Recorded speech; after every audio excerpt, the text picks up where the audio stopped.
Welcome to Nevermind the Furthermore with your host, Brian K. Morris, independent publisher, freelance hybrid author, award-winning playwright, and former mortician's assistant. Beware, beware. That might not be a phone jingling in your pocket. Join the Nevermorians for morning mischief and madness at 10 a.m. Eastern, 9 Central. Your sense of humor is the only thing you need to wear.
He's watching. Anyway, hello, good morning, everyone. How the heck are you? This is Brian K. Morris here, setting up at the last second as usual. And welcome to Nevermind the Furthermore for May 22nd, 2020. Glad you're here. Hope you're having a great morning. And Kathy Jackson, mwah, good to see you, hon. Ted Davies, always a pleasure. And Matt Shore, about time you got here. Hope you're having a great morning. And Carl Witzman says Donna has an eye appointment, so he will be delayed. Hopefully he can get on later. And hello, Sarah. Mwah, glad to see you here. And Rob Anderson, yes, you finally get to see the opening. It's about time you rose early like the rest of us industrious people. All right, there we go. And there it is, Facebook for Mr. Rob Anderson. Check it out. He's got something to say. And Russell Allen, woo, it's Friday. I'm glad you reminded me. It's tough to remember that some mornings. Teresa Dunwalk, good morning to you. Rob Anderson is more stuff. Okay, Rob, is this any of that kinky stuff? If so, let's have it. Anyway, more stuff from Rob. Cool. It was about time you're promoting yourself on here. You're always good about promoting me, so I'm glad to see you doing it, man. Seriously. Tyrone Tony Reed Jr., glad to see you here also. Charles F. Millhouse, always a pleasure. See, I've got Doc Saga, which is a book that I'm putting together through Rising Tide Publications later on this year. And Charles just sent me a story, and that's one of the reasons. Oh, wait, I start reading it. I'm like, holy cats, this is so much better than mine. Anyway, good morning, Nevermorians from Meredith Logren. Mwah. Hopefully today you won't have to step in. Yesterday we were having a little problem with this show, and I thought it might have been my computer, thought it might have been StreamYard, thought it might have been the black helicopters that John B. Pica invoked on me. But no, it turned out it was local internet had been cut off. And it wasn't just me. It wasn't just my internet service provider, but at least two of the major ones in town, and possibly also Frontier as well. Anyway, Frontier is crap. So it was nothing I did, but a very, very heartfelt thanks to Meredith Logren for stepping in and keeping you all entertained until I can figure out how to get back in here. So anyway, thank you again, Meredith. Mwah. All right, and we'll be talking to you more, Meredith, about what we got going on Tuesday night, and we'll probably be asking for volunteers. Anyway, good morning, Brian and fellow authors. Teresa Dunn, mwah, glad to see you. Hope you're having a great morning. Paul Roof, just shot by everybody here, I think. There we go. Come on. There we go. Paul Roof, good morning to you, Paul. Hope you're having a great morning. Be sure to promote your stuff here. All of you, promote your stuff. And also don't forget our YouTube channel. It's going to be figuring prominently in our immediate future. So y'all may want to find it and bookmark it. All right. And we'll have a graphic for that later. Tyrone Tony Reed Jr. says, good morning, everyone. Happy Friday. Have a great and productive day. My friend, you do the same. Have a fantastic weekend and good morning from Charles F. Millhouse. I love to hear that kind of stuff. And Russell Allen, good morning, Brian and Nevermore. It's Russell. It is a pleasure to have you here as always. Matt Shore, happy Friday, folks. Happy Friday to you, Matt. And Rob Anderson says, nah, Jax is ahead of schoolwork today. Well, good. Good for Jax. That is very cool to hear. So he is Jax. This is Rob's son, Jax. So is he aware that you work ahead, you get ahead of you work ahead of the deadline, you get perks? That's good advice for all of us creative people, don't you think? Get started early. And those were supposed to be your links to early morning, Brian. Oh, okay. All right. They just had your name on them. And I'm like, okay, well, thank you, Rob. I appreciate that. I do. And then Rob comes back and gives me links I can recognize because I'm a doof. Anyway, thank you, Rob. There is my Smashwords page and my Goodreads page. And, of course, what would it be without Amazon? Thank you, Rob, as always. Much love. And when I tease you, it is with love. Anyway, you gotta hear what I say when I don't like someone. Anyway, Sarah says, yes, I'd love to see more Barbara Unleashed if I get to see some more kinky stuff. Well, come on over, Sarah. We can show you all kinds of stuff. Yes, and Meredith and I and Rob are probably going to do a special show that I don't know if I'm going to tell you all that I'm on it. We're gonna talk about naughty things. Okay, we'll just put it that way. And suddenly, all of our viewerships increase, or they go up, if you'd say. Kofefe, everyone. Anyway, Frank. And Teresa Dunn is left speechless, as are we all. Ted Davies says, while you enjoy your coffee, please check out my new website. Please go to Shop Ted tab. That's tough to say when you've only had 2 pots of coffee this morning. Shop Ted tab and pick up some of my books, including Retrieve. Brand new book, Retrieve 1 and 2. You're gonna love them. And that's at TedDaviesArtistry.com. Very good, Ted. Very good. And good morning, all, says Eric Hawkins. Good morning to you, sir. Now I'm gonna make everyone jealous here. I'm gonna take a little pause here because I'm only about 3 minutes behind in your comments. Oh, by the way, check out this coming Tuesday's this coming Thursdays on the 28th on the OnCon channel. I will be interviewing Ted Davies, and I am also looking for people with an eye towards comic creators, in particular, to do a one-on-one show on Thursday afternoons at 4 p.m. Eastern, 3 p.m. Central. And if you're interested in being on that show, please contact me. But anyway, yesterday, after wrestling with the interwebs, I ventured over into Illinois. Oh my God, yes! But I brought my mask with me. Eric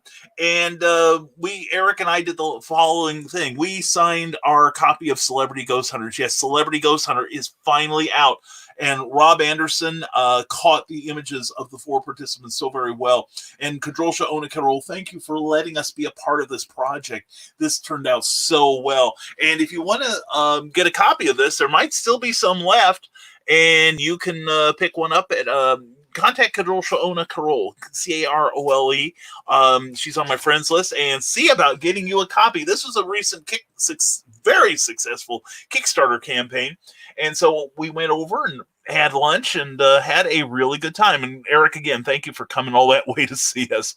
And Cookie I didn't realize it, but Cookie had never met you before then. She knew all about you through me, but how wonderful you are. And she said, you do have nice friends. And I'm like, well, yeah, I do. I really do. It's not always apparent, but I do. And Bill Sarn has joined us. Bill, glad to see you, sir.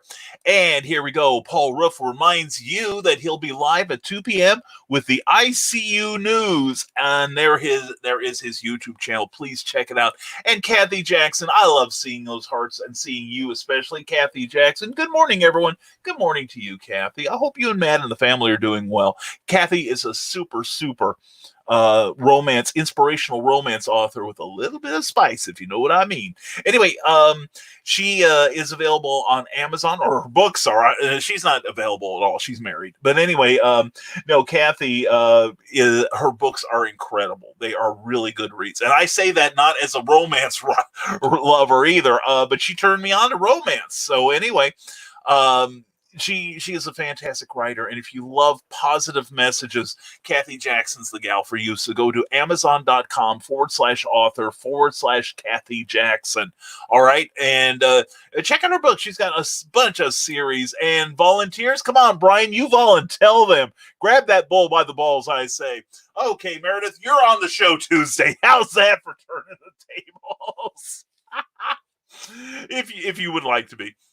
Tuesday night on Clever Title Pending, we are going to be talking, and let me get the graphic here because Meredith Lynn made me one. Clever Title Pending on Tuesday night, we are going to be doing a show on imposter syndrome. It is a very real thing.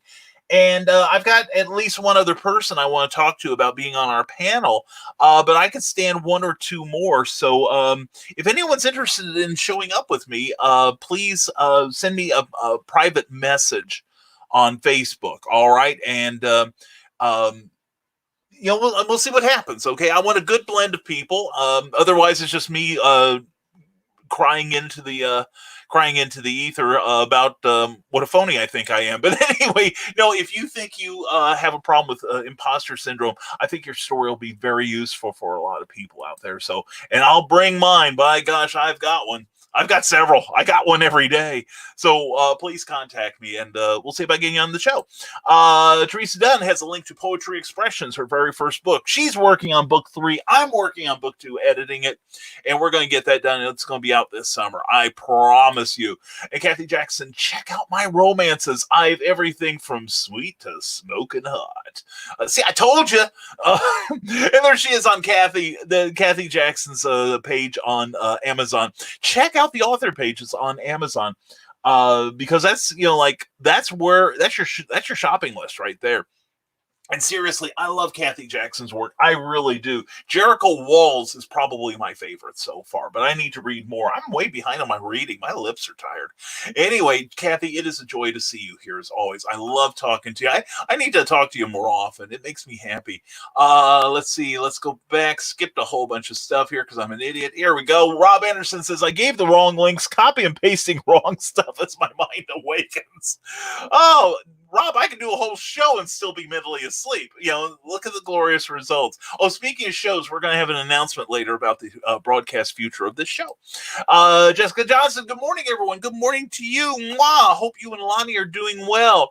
And, of course, she is, because she's part of that group. She is one of the leaders of that group, the Heroes for Kids out of Perrysville, Missouri. Fantastic group. If you are into cosplay, if your convention, when you open up finally, needs a cosplay group to bring people in, I'll tell you, I endorse these people. They are really terrific. They're on model. They're in character and fun. Got a great following. And the cool thing is they also have a setup to sell a bunch of pop culture collectibles that are unique to them.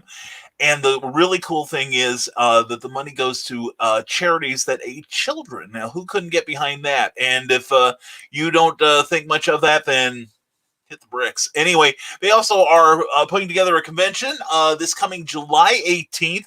And right now, it looks like you guys may be the first one I'm doing after the COVID thing. Or at least the first wave of it. So anyway, that's Heroes for Kids Con in Perryville, Missouri, and it's going to benefit. The proceeds are going to benefit the Missouri National Veterans Memorial and St. Jude's Children's Hospital. Here we go. Charles F. Milhouse says we are about 4 weeks away from another book release. Yes, Origin Equation Book 2 of the Origin Trilogy is on the way, and you can check that out and other delights at stormgatepress.com. Also, don't forget the Charles F. Milhouse Presents on Facebook. He has been doing a series of weekly interviews with various creators. Last week, or this week rather, I should say, was Bobby, the great Bobby Nash. And I keep calling him that. And one day Bobby's going to wake up and wonder why he's not saying the as his first name. But anyway, no, Bobby is a great guy and a terrific, terrific talent. But anyway, at Charles Page the week before, he interviewed me, and it turned out really nicely. Anyway, good to have you here, and I'm looking forward to that story. Russell Allen, please check out my author page and see what I have coming up on Facebook, Russ Explode Studios, and on my website. And I hope I get this right, Xenonanititan.com. Did I get it even close? Xenonanititan.com. That is a cool name, Russell. That rocks. That totally rocks, dude. And Jessica has come to make sure I get everything right. Heroes for KidsCon, July 18th, 2020 in Perryville, Missouri. Proceeds to benefit the Missouri National Veterans Memorial Wall and St. Jude Children's Research Hospital. Yes. We still need some comic vendors and merchandise vendors, so please direct message Jessica if you are interested. Now, here's the thing. Now, I haven't shared this with a lot of people, but when this thing lines up and we finally can start going to conventions again, I have a feeling the first conventions are going to be really good to the vendors because people want to reward themselves. So definitely contact Jessica Johnson and get yourself a table there. I will be there along with several other incredibly cool people. I may even get to bring Cookie with me. So even if you can't stand me, which I understand, I get it completely, you might meet Cookie. Like Eric Hawkins got to meet Cookie yesterday. A lot of people think she's this woman of mystery or that I've got some sort of Norman Bates thing going on. But the truth is she's my wife. And she doesn't get to go with me very often, but she would like to go to this event. So anyway, let's hope. Oh, and while we're talking about cool things coming up tonight, and Jessica, thank you for sharing that with us. But Meredith Lawgren is doing the second in her new series, The Comics Noob. Meredith is learning all about comic book production, what it takes, the triumphs and heartbreaks, etc. And she has assembled an all-star panel of people to help her through the next phase, which will be about pitching your idea to a publisher. And so she has assembled people who do pitching, like me.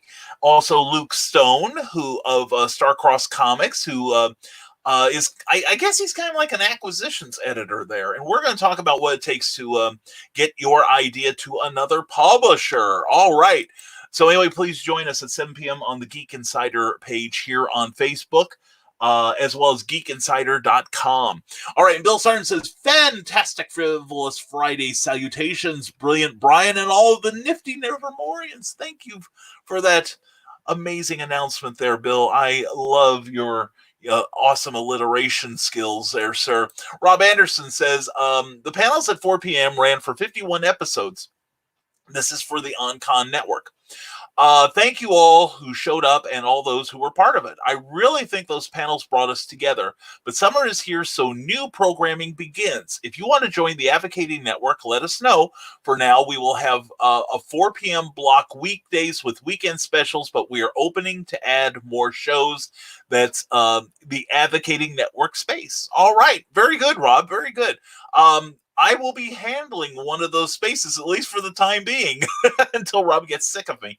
Our slot will be Thursdays at 4 p.m. Eastern, 3 p.m. Central. And again, we are looking for people. Probably going to have more one-on-one, one-on-two type conversations in that one, because we're getting high marks for our interviewing, and I'm glad to say that. And plus, it is a good promotional opportunity for you. And here we go. Eric Hawkins said, I met Cookie a long time ago at the first Superman celebration. She couldn't remember. I went to when we released Celebration Comics #1. Okay, she forgot about that. That's true, but yeah. She forgets she meets me every day. I have to reintroduce myself to her, and she knows me as Officer. That's the man. He was naked and in the bed. Anyway, after 10 years in a mental institution, Dorothy Gale has returned to Oz. Can her reconditioned mind accept that Oz is real again, or will it drive her fragile mind into insanity? there's a Kickstarter campaign that'll give you the answer to that question. Check it out. The Zombieful World of Oz. No Rest for the Wicked, issue number 2. It is really cool. And Eric, I forgot to. I should have brought that other stuff you brought me. I got something that is part of the campaign, and I'm like, OMG, I am so stealing this idea. That was beautiful. We had such a great time, Eric. I'm just sorry we had to come back home. So it was a good time. But anyway, and yes, to everyone who is in Indiana today, congratulations. You have achieved you have leveled up today. Today, according to Governor Eric Holcomb, we are on phase 3 of the My Sharona Miley Cyrus recovery. We are actually in level 3. Restaurants, most restaurants now can open if they can accept 50% capacity, so as to maintain social distancing. We are seeing more places open up, like gymnasiums. I believe sporting areas can now open up again, and most playgrounds should be able to, again, as long as social distancing is maintainable. And it certainly is advisable. This goes for all but 3 counties in Indiana.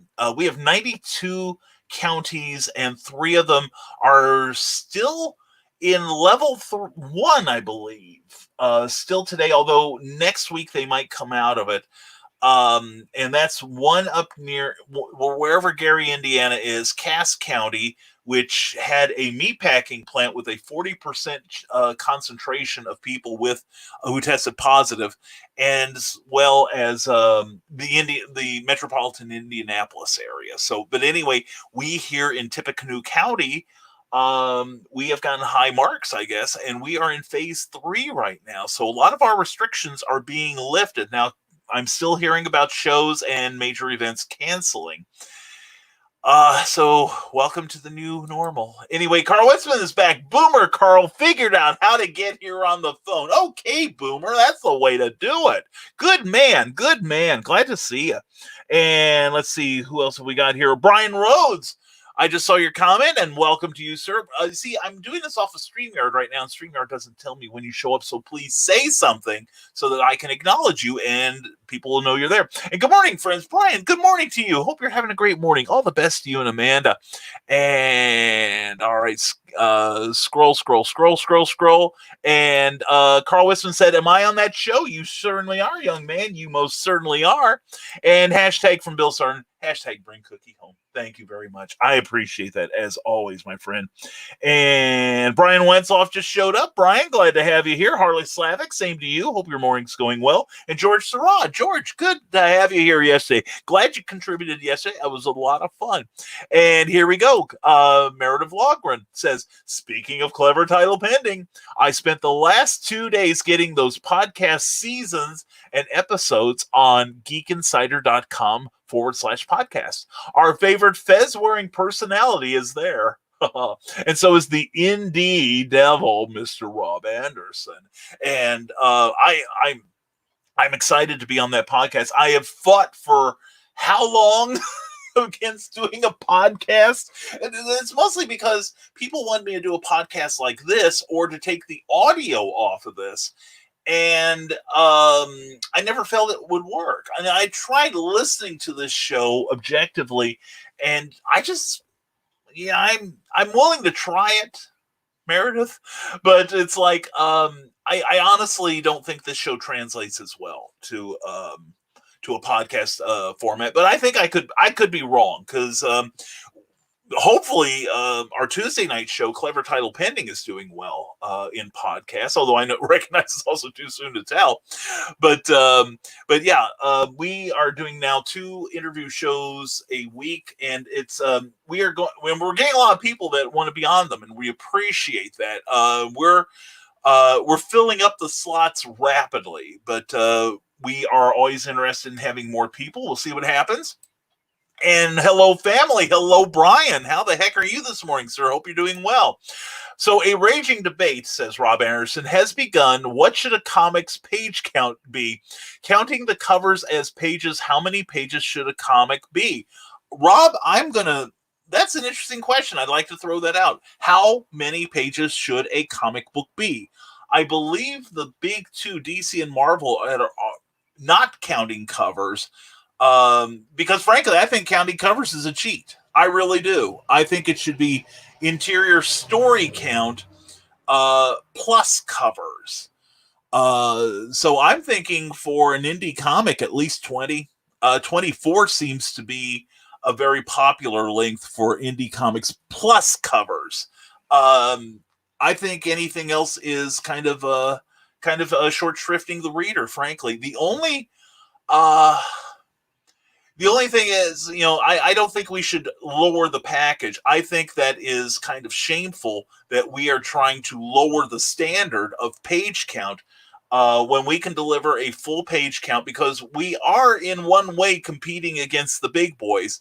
And frequently, indie comics have to charge more. So I'm thinking, like when I put out Spencer Spook 2 years ago, my page count is comparable to a standard newsstand comic book. And that's my standard. So if that means I have to have a higher standard than the rest of the community, then I will do that. Rob, Eric Hawkins' next comic is going to be 44 pages. I challenge anyone to do one that. I think we need to deliver more to show that we have more to offer. So anyway, I'd love to hear your comments. What do you think? Do you think the cover should be counted as one of the the pages? Do you think that what do you think is a good amount of reading for a comic book? And perfect, says Russell Allen. Oh, cool. I'm not perfect, but I do strive for excellence. And Eric Hawkins, okay, I'm on my conference call, off my conference call. What's happening? Eric, what's your thoughts on what do you think a page count should be for a comic book? Rob has asked, should the counting the covers as pages, how many pages should a comic be? First, I don't think the cover should count unless it is part of the story. When I published mini comics in the 80s, the first page was always part of the 8-page story. And I also take into account Will Eisner, who made the first page of the cover of the Spirit sections part of the story. And also there was an old issue of Iron Man, like around 23, I think it was, back in 1969, I think, where the cover was actually the first page of the story, and I loved that. That I felt like I was getting an extra page of story for it. But to me, counting the covers, I want to hear everybody's opinion, but to me, that sounds like an Image kind of thing, like old Image, where you might get like a 20-page story and 5 of them are full-page illustrations simply because the artist knew he could sell those pages. It sounds like a cheat. I'm not for it, Rob, but I think 20 plus a cover is a good count minimum. Bill Sarn, on an unrelated topic, there's a trending topic going across social media this morning that scientists are discovering that laughing gas is being emitted from penguin poop. Tell me that Batman villains don't exist. There you go. See? Now, this is where we get back to the black helicopter thing from yesterday. There's a story that I've heard that the penguin, Oswald Cobblepot, has been kidnapped by the U.S. government on behalf of the American Dentistry Association. And the thing is, he is now locked in a chamber inside the middle of Thunderbolt Mountain. Disclosure, location not to be disclosed. And the thing is, he's tied up in a vat with a big clear tube in his butt. Okay, and every time he emits gas, another dentist is happy. Plus, another thing is, when you go to the dentist next time and you get a shot of nitrous oxide, remember where it came from. Anyway, here to broaden your horizons and brighten your morning. That's us. Anyway, greetings. Hope all is well. Harley, glad to have you here. Hope you are doing well. Meredith Logren says, I've also launched my new website, meredithlogren.com. Please subscribe to her newsletter. And if you're interested, there is a coupon code for a free copy of her book. It's an erotica, so adults only, please. Oh, man. I gotta be a grown up to get that book. Dang, you're so demanding, so demanding. I can tell you're a giantess. Anyway, I'm headed right back there. Anyway, Rob Anderson says, I will sadly miss the Comic Noob live due to my gym not having their Wi-Fi up. The bastards. I don't mind. Good call. Not giving you the second delay on that. It deserves to be said. Gym's just opened this week, but I will watch afterwards. Well, we'll try to be entertaining afterwards. We're going to have to remember, Rob, everything we said in the first time we do that, but we'll do our best. Anyway, Jessica Johnson says, we are very happy to announce that all of the booth fees paid from our vendors, artists, and authors will be included in the donation to the two organizations. Well, that is awesome. Jessica, that's fantastic. Seriously. Come that way, darling. No, I think that's great. I mean, in all honesty, and I think Jess knows this, I'm proud to be there. I'm proud to do what I can to raise the message and thus raise funds for the organizations. And, St. Jude and the Veterans Memorial, I'm way behind them. I really am. I'm glad to see it. And I would love it if more conventions did that they took a more... I guess less selfish view, I guess it is, and gave a little bit back to the community. There are many cons that do this. Kokomo Con, I believe, does this. I know Sean D. Hilton has a great number of,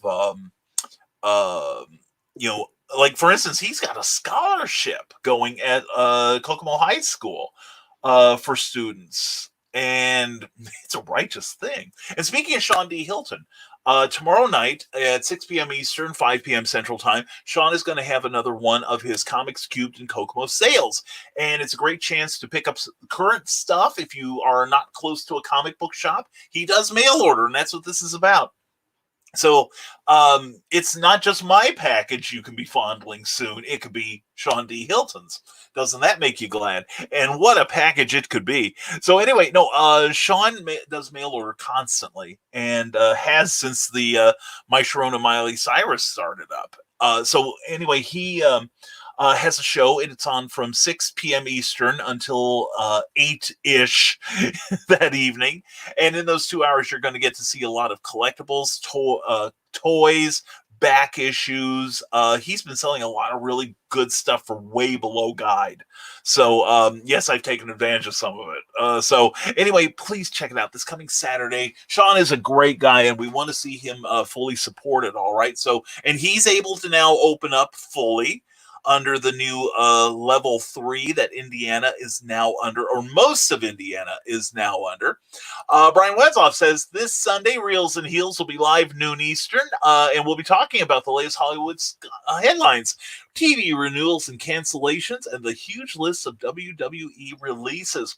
Brian Wedzoff will be joined by Vertebreaker lead singer Jack Connor and fellow film TV fan Darius McDaniels. That sounds like a party there. Definitely check out that show. It sounds really good, I think, and you'll be glad you did. And Indie Creators Unite, I am on YouTube also. That's Paul S. Roof. Check him out. He does an indie review show, comics and books. So if you have something you want to have reviewed on the air, contact this guy, and he will hook you up. All right, and woohoo, Michaela Jade, it's finally Friday. Mwah, darling, how you doing? Hey, tell us about your book. Put in some promotion for your book. You have a brand new book. I know this. You've told me. So please put in a link so that everybody can pick that book up. It's going to be awesome. George Ross says, good morning, Brian. Good morning, everyone. Good morning, George. Glad to have you back. Hope you give the Excelsior Journeys podcast a listen because the second season will be launching soon, and that's at excelsiorjourneys.pod. Bean.com. Please check that out. George is a fun guy, knows his stuff, and so you will want to check it out. I am sure of this. And Harley Slavic says Travis Gibb has lost copies of Broke Down in 4 Dead Bodies, and as such, he has to print more copies. Please help him if you can by pre-ordering his book so he can put the money towards the printing. I'm asking this. He just made an update stating he lost copies and needs to print more. Wow. That's rough. I hope they turn up soon. I really do. But anyway, drop Travis Gibbs some money and he'll send you a pretty darn good book. Trust me, I've been reading all 3 issues and enjoying it. And just shot past your comments once again. Eric Hawkins, though, readycomics.com/prints/metal/metal prints. Oh, yeah. Is that where you got the goodies? I can't remember. Because, yeah, I got a peek at the metal cards that are in the campaign that is just wrapping up. Eric, where are we? I haven't taken the chance to, opportunity rather, to look at your Kickstarter this morning. Where are we at? I know that we've blown through 3 stretch goals, 3, and they were pretty ambitious.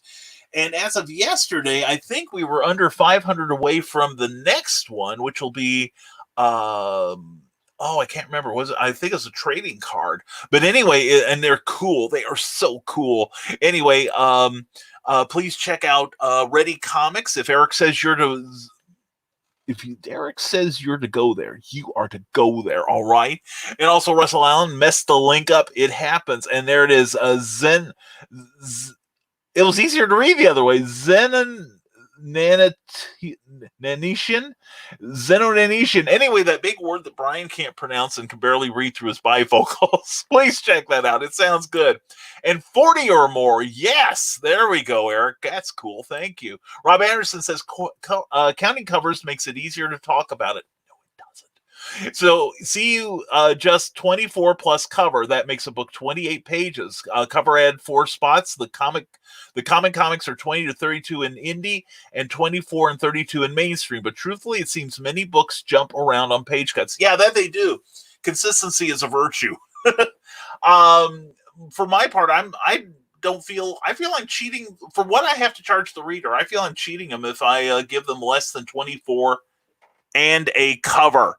And how are you your math? If you see 24 books cover, that makes a book 28 pages. Yeah. Okay, wait, going back, and it makes sense. The math didn't sync up for a moment. I don't count the ad pages.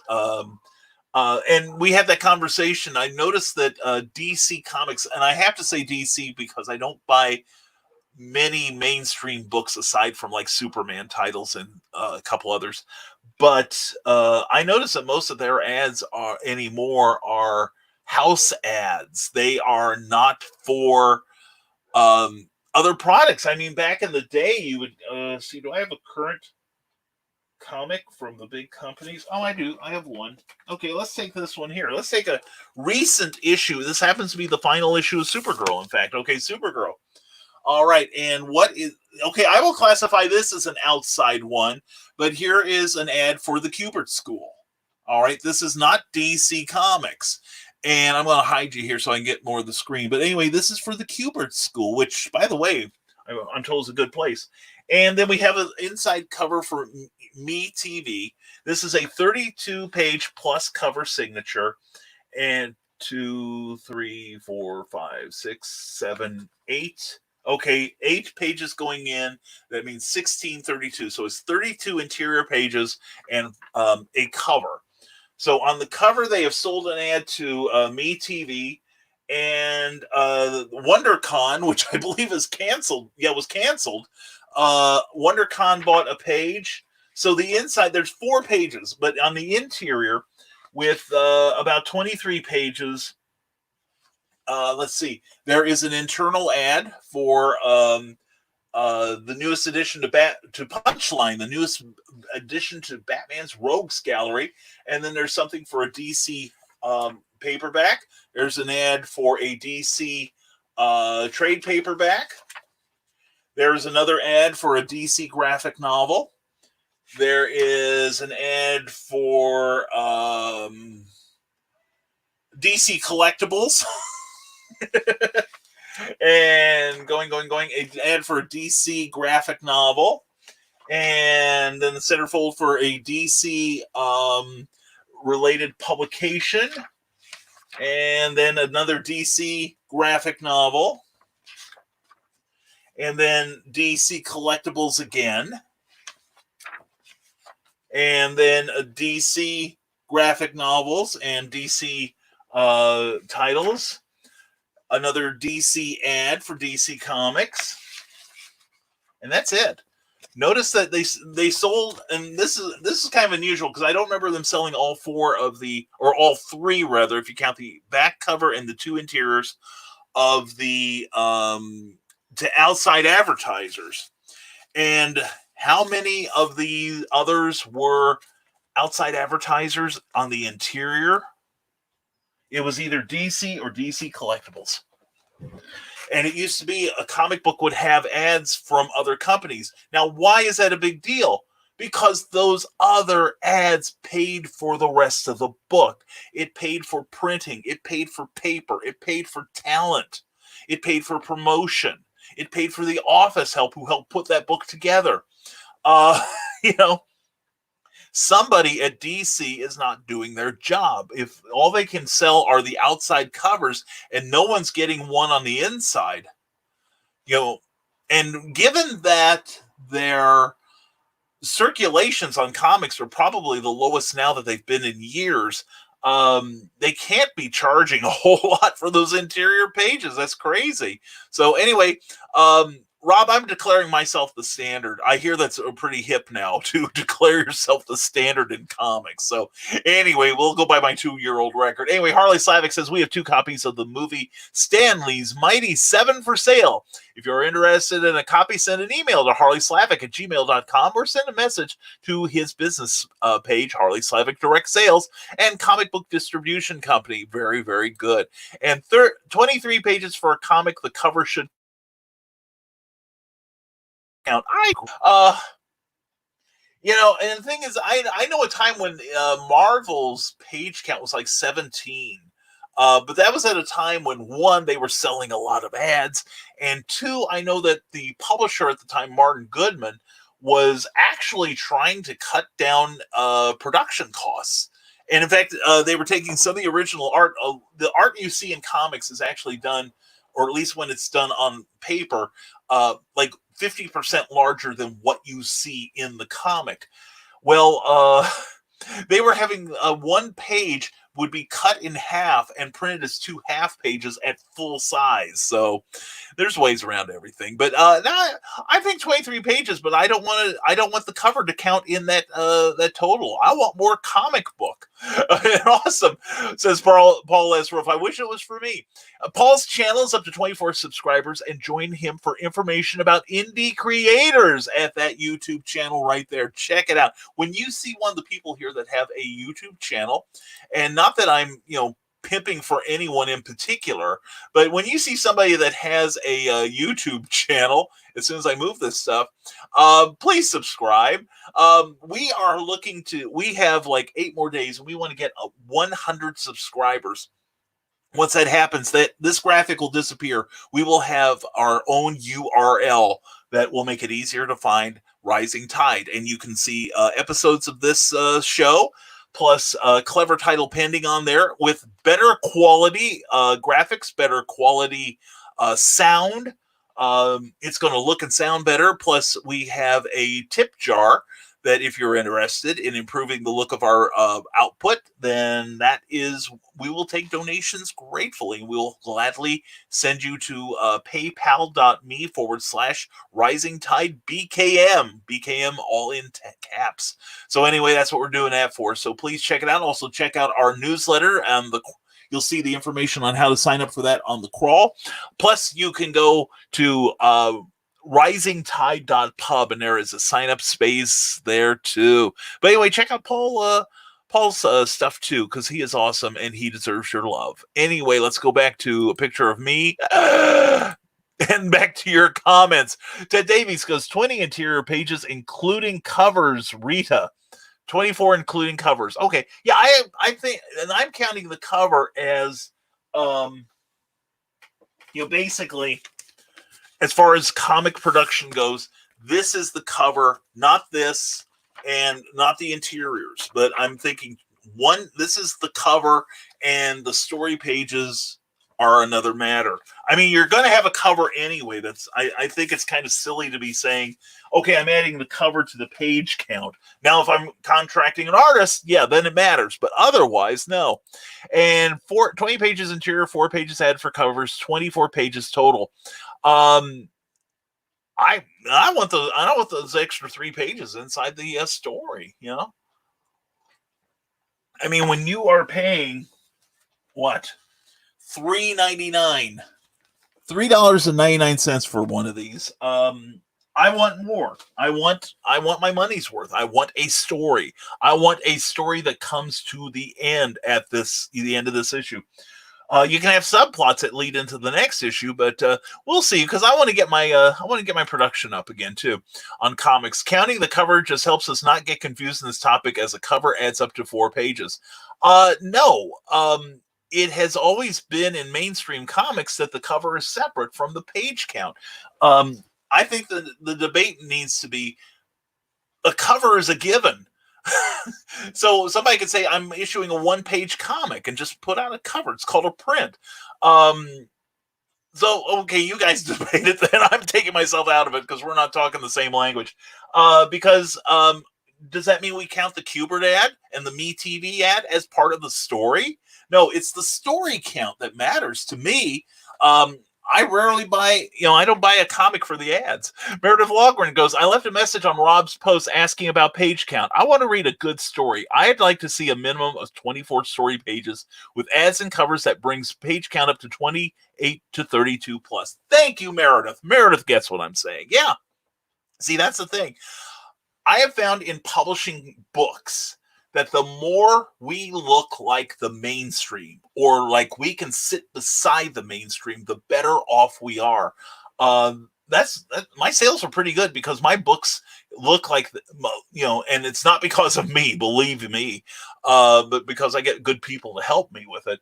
But they look, especially my later books, look like they could be on a shelf at Barnes & Noble or Books A Million or Walmart, which, by the way, Rob, I checked out my local Walmart. We did have that display for that new comics company, and the comics look pretty good. Nothing I really want to invest in, though, because I'm getting enough comics as it is right now. I can't even keep up with the comics I'm getting and trying to read. But no, but the thing is, the display was on the floor. And I could see where it had gotten kicked. It had gotten hit by some carts. It needs to be a bigger display. And if they've paid for that real estate, they ought to the company ought to make something that is at least at face to waist level to the potential reader. And there were some good looking titles there, though. I might wait for the trade paperback to start on them. But and they were handsome looking packages. Meredith will like that.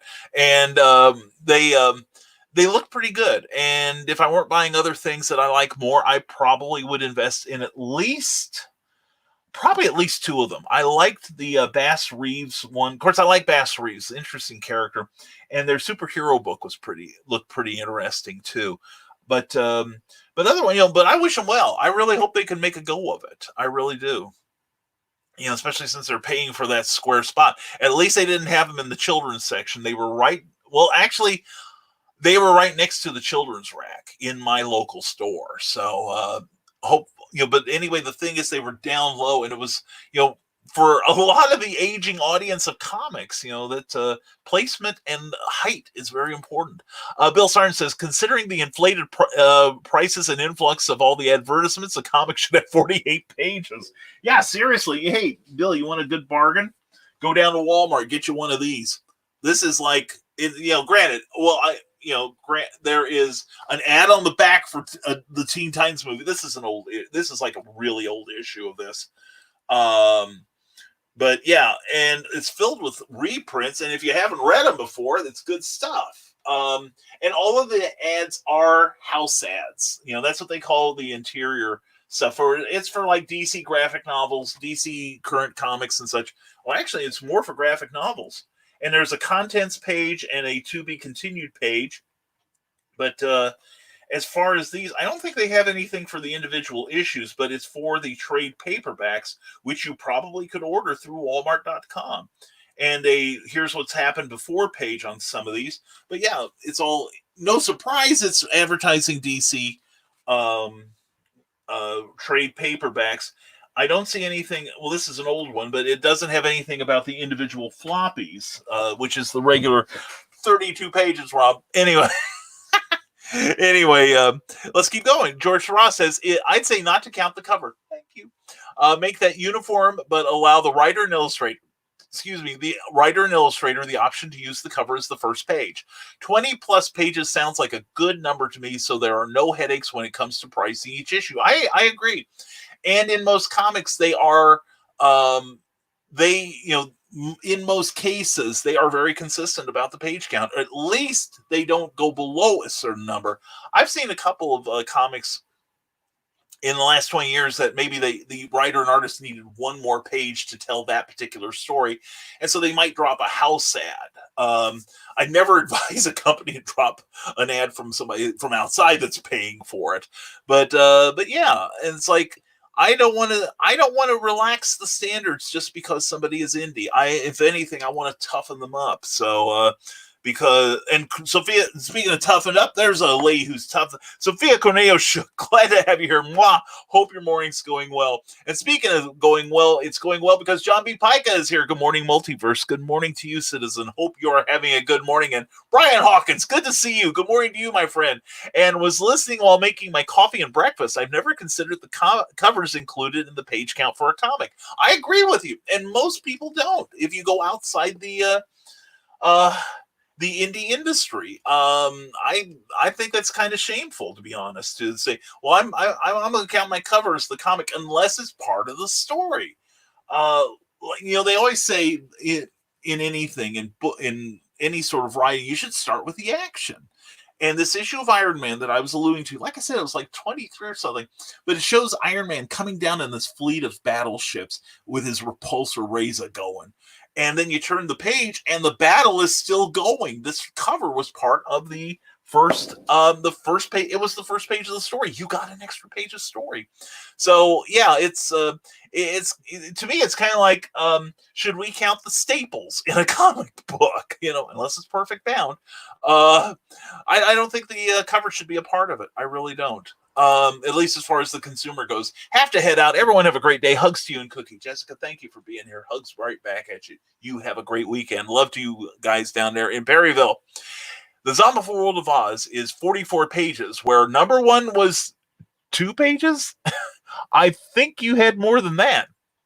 Anyway, the Zombie World of Oz is 44 pages, and the Kickstarter for number 2 is the same price or even less with far more swag. So making money isn't the goal for Eric Hawkins. It is getting a good story out to people who love comics. There we go. Now, Eric's got the right idea. We should be doing it for the love, And, the thing is, I was doing mini comics back in the 80s and 90s. Late 80s, early 90s. And, I was doing 8 and 16 page stories. And I would count the cover because the cover was the first page of the art. When I did mini comics, later, actually, they'd gone up to what were eventually called ashcan style, which is basically a regular copy, 8.5 by 11 sheet of paper, just folded across the center. And then again, we were about as grass level as it could be, and we counted those interior pages and not the cover. And so anyway, I take myself out of the debate because obviously we're not talking about the same thing, Rob, but I do welcome your comments on this. And do you think covers should be part of the page count? And Meredith Lawford, yay, Paul Roof, you're up to 25 subscribers. Yay, Paul, keep going, brother, keep going. Harley Slavic says, for my movie cinema, I'm trying to get off the ground. We have decided to get a digital cinema projector to show as many theatrical and direct-to-video releases as possible. The movie can also start on the time I set, which is great in case it gets busy as well. Also, due to my cerebral palsy. Okay, well, that works. Whatever works for you, Harley, if you can make it work, all the more power to you, my friend. Seriously. And here we go. Let's go back. We are way behind in comments. We will try to catch up with you now. And author Michaela Jade. And there it is. There's that link to Warrior Secret Elite Warrior series from Michaela Jade. Check it out. It's so good. It is going to be so wonderful. I want a copy now.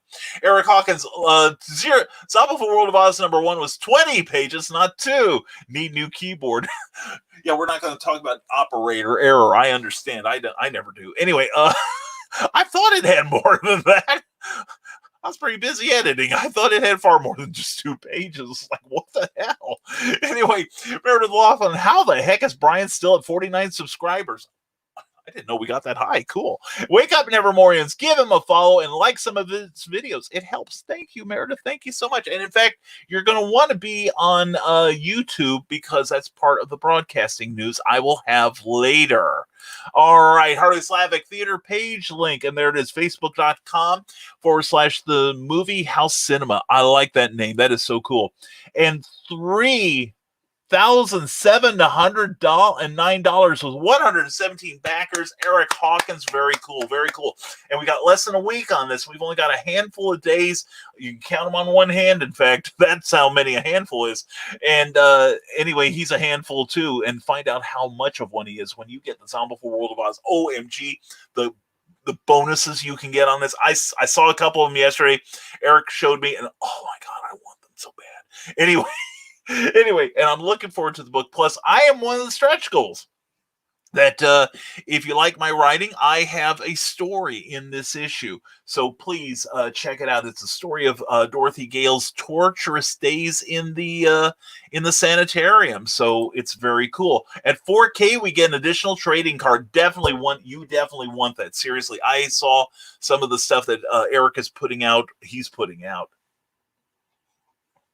And I'm seriously impressed. It's a wonderful book.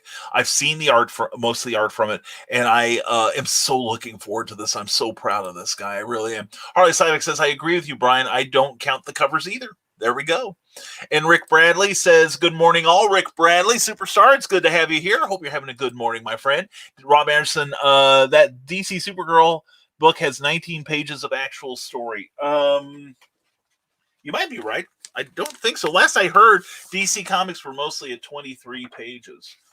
1, 2, 3, 4, 5, 6, 7, 8, 9, 10, 11, 12, 13, 14, 15, 16. You might be right. 17, 18, and 19. You're right. 20. There's 20 pages in here. 20 pages of story. I just counted, Rob, not 19, but 20, not counting the cover. It's been less sometimes in history. It really has, Rob. But yeah, this is 20 pages. So I think 20 is a goodly amount. And I want DC to start selling some more ads so maybe they can hold the line on prices. Carl Witzman must go. Catch you later on the rerun. Carl, glad to have you here. Tonight's not a drunken rant, is it? I think that's next week, right? Anyway, check out Carl Witzman. Ask to be on his secret humor page, but only if you are not easily offended. How's that for a come on, huh? Carl, have a great day. Hugs to you and Donna. And Kat Rothermel, good morning, magnificent Morris Monsters. Yippee, Kai Fri-YAY. Oh, yeah.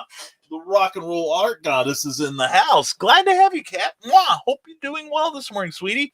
And the era of indie is here. Independent, next gen, diverse, endless entertainment. As soon as they get their page counts up. Anyway, couldn't resist, Rob. No, seriously, and check out Rob Anderson's work too. He's got an Indiegogo campaign. Follow up to Catman and Supermom. If you didn't get in on the Kickstarter pledge for that, please get in on the Indiegogo because Rob has put together a fantastic all ages story. I'm not joking you. It is one of the best comics I have read since the Zombie-ful World of Oz, actually. Oh, and by the way, Eric Hawkins, Cookie read, I neglected to let her read my copy of Zombie-ful World of Oz. And so gave her my copy from yesterday. Thank you again very much, Eric. I'm still kind of stunned that it's wonderful. Anyway, it's a special edition of it. But anyway, Cookie read it and she's like, this really is good. This is really good. When's the second issue coming out? And I'm like, real soon, honey. We're pledged. So she was very happy with it, Eric. So hashtag Cookie approved. All right, there we go. And let's see. John B. Pica says, wait a minute. I remember reading Marvel comics that were 32 pages. Is that my imagination? Might not be. John, I remember they had, like during the 70s, the giant size comics, which came out every 3 months. that were part reprint, part new material, and I think some of them might have had a total of 32-ish pages. Now, the comics since most comics since call it the early 50s, I think most companies have had like a 32-page interior. This does not count the cover. Because I know this because when I worked at the comic shop, one of the things I would do to make sure all the pages were inside would be to take, we'll just take this comic here. And we're not going to talk about, special comics. This is a free comic book day thing. But, open it like this and start at the center and go 1, 2, 3, 4, 5, 6, 7, 8. And there is the cover. Okay, when you do that, 8, multiply that by 2 for the front half of the book, multiply that by another 2 for the back half, so you have 8, 16, 32. That's how I just count 8 pages on each side of the center staples. And that's how I knew that the book was complete, that somebody hadn't torn or sliced a page out. That's Brian. Anyway, it's math. So anyway, but anyway, the Giant Size series may have added up to 32 pages plus ads, like movies and stuff that paid for the book. Anyway, Harley Slavic says, my company has a YouTube channel. Most videos will be of items for sale. So check out Harley's YouTube page too. And you'll also want to check out my YouTube page, because we're going to be telling you about some stuff we're doing later on. And not just original broadcasting. We'll be original broadcasting. Eric Hawkins says, cover pages can count. The interior cover pages can have story in them, but if I am advertising on Kickstarter or Indiegogo, I am not including cover pages. Oh, there you go. There you go. And I usually use like the interior cover, at least I did for Spencer Spook, for acknowledgments. That's where I put my legal information there. I would put like, just something dealing with the business, so that when you open the right-hand side, as we in the Western world are conditioned to do, there is the story. It begins on the right-hand side. So, and Rob Anderson says, the reason you count the cover is merely a printing issue. A book must live in the world of 4s. I agree. That way you don't count ads like Kubert would confuse a person. Everything we do in comics is based on that printed rule of 4. I agree. And that's where I'm having the problem with your math, Rob, that the interior, that's why I want it completely divorced from the cover, because it's the interior with the story that counts. Or if you are going to have at least X number of pages of story, I agree, it's got to be divisible by 4. Well, actually, the printed pages have to be divisible by 4. Now, maybe this is where we are differing in our interpretation, because the way you worded it made it sound like the story pages. And I view that as a page that has comic art and writing on it, not an ad. So yes, the Supergirl I showed you had 32 interior pages, 20 of which were art and story. That is what I'm talking about. I don't care if they want to fill the other 12 with ads, or they just want to print 20 pages inside that comic plus the cover. As far as the thickness of the book, I say, well, then again, Rob, now that I think about it, are we gatekeeping here, where we say that there has to be a minimum to call it a comic book? Are we gatekeeping? And if that's the case, I don't think so, because Will Eisner could tell a story in 8 pages, and a great story at that. I'm not saying any of us are Will Eisner, for God's sakes, but if you've got a good comic that can be told in 8 pages of story, why not? If you can tell that story, if it takes 200 pages, or 201 with 3 pages of ads. Anyway, I think we need to really drill down and really tightly define what we mean by story pages, because as far, a number of indie comics I read are 24 or 28 or 32 interior signature, plus the cover. I think anything less, but I think trying to come up with, if it's below this certain amount, it's not a comic book. I don't know that works, as long as it's priced accordingly. Meredith Logren, in traditional publication like newspapers, front and back cover equals money. Inside front and back cover equals money. Centerfold, big money. It doesn't count as story, but it can pay the bills. Yeah, exactly. That's That's the whole thing. And that's why DC had that Robin anniversary issue. You open it up and there's Robin, because it means money to DC. Yeah, I agree. And I come from a newspaper background too, Meredith. So yeah. In fact, I was taught that, like, that's why you stack your ads the way you do, because of the way people read. Which is why I start all my chapters in my books on the right-hand side. There's a science to this all. So anyway, John B. Pica, indie creators' product needs to look better than the mainstream. There we go. Like I said, we got to fool the public into thinking we're better, right? And Harley Slavic, the story count is what the artists working on the interior get paid to work on regarding page rate. Yeah, exactly. And that's when we talk about, story pages. That's what I'm talking about. That, the artist on this story, I'm not familiar with the artist. He was pretty good though. Rachel Stott, yeah, she did a great job. Anyway, the Rachel Stott did not get paid for those Robin pages. Jody Hauser, who wrote this story, and she's a good writer. She's writing the Doctor Who comics. She didn't get paid. I'm thinking it's a story. It's a story page. If some writer and some artist didn't get paid for it, I think one of the things, if anything, Rob, this discussion is teaching me that we need to standardize the terminology more than anything, and we need to sound like we are professionals, and that means we have to know the lingo. We have to know the syntax of professional comic printing. We need to get that in line. That's where the standards need to be. And here we go. With BKM, holy cats, that guy, he's everywhere. And we're on creatorsofwrittensince.com, which, by the way, I've mentioned in a while. That's a great, great page. And seriously, if you want to know about any conventions that are still going on, that's where you're going to get a listing of them, and there's all kinds of cool entertainment. Thank you, Rob. We agree to disagree as usual. And John B. Pica says there is a pedestal for that. Allegiance art display should be on. I wondered if there was, but yeah, this one was right on the floor. In fact, the top of the display came to my waist. All right. And I'm not exactly playing for the NBA, but yeah. And the bottommost book, which was the superhero book, actually had, like I said, had gotten damaged from people, and I'm sure they didn't mean to, but, like kicking it and such. And I did see one book that was like folded back. The pages were folded back as if they were loaded improperly. So, that's, maybe I should have taken a picture, except I didn't want to raise Rob's blood pressure. Nora Sage is the best of the Allegiance art books. I was intrigued by that. That looked pretty good. Like I said, if I weren't really trying to limit my budget, and kind of leaning towards, electronic and trade paperbacks right now, I would have bought all four. They did look good. And I don't give a hoot about the politics in those things, or surrounding those things.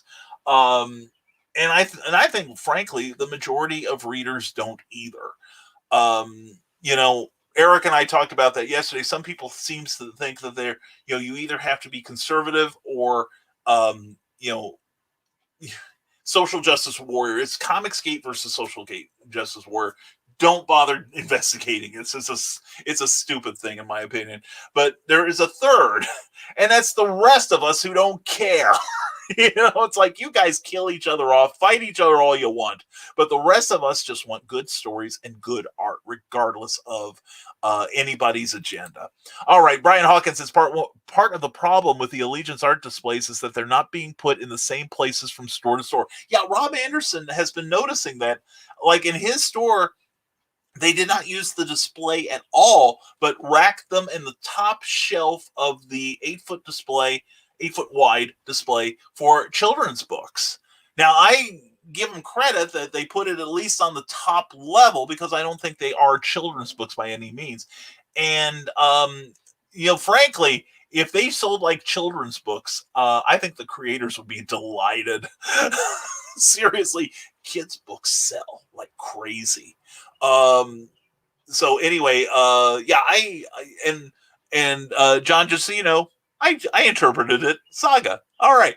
Anyway, but and the thing is, my point is that a number of people seem to ignore about this is that the contract with Walmart Inc. is going to be very specific about how and where those books are to be placed, because they didn't stock it because they think, oh, it's indie comics. They didn't stock it because they think, oh, this is a great gateway. We can get independent creators in here. No, they stocked it because it fills a specific amount of floor space, and the Allegiance paid for that spot.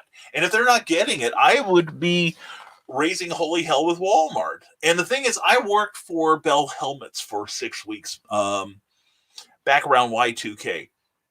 And I got to see contracts that we got from large places, and they were very specific about the terms under which we as suppliers would package our product, how we would display our product, etc., etc. We had one big name sports store that would say, okay, when you send us something, it is to be shrink wrapped all around. The invoice is to be put in this specific place so that we can tear it off, take this thing, put it on a pallet jack, and drop it into the space that you have paid for. And if, and then it went on to say, if you violate any of these things, we reserve the right to sell your product and not pay you for that shipment. Walmart is in a greater position to dictate terms to people. And I've heard that they take their time in paying some vendors too. But, like the company I worked for. But the thing is, contracts are for the protection of both sides. So if the Bright Whites or whoever are not getting the service that their contract demands from Walmart, then they need to know about it. They should be sent these photos and said, hey, here is your display. I think you need to talk to Walmart about it. And I think it needs to happen at the corporate level, because the individual managers either are not following the planograms or they just don't care, which is a very viable alternative. Paul Ruff says, remember today at 2 p.m., catch all the news about indie creators on that YouTube channel there. You go on, bookmark that time. David Atkins, glad to have you here. He would like to say hello. Hello, David Atkins, to everyone. As for my own advice to myself, stop researching your dreams too much until it fades.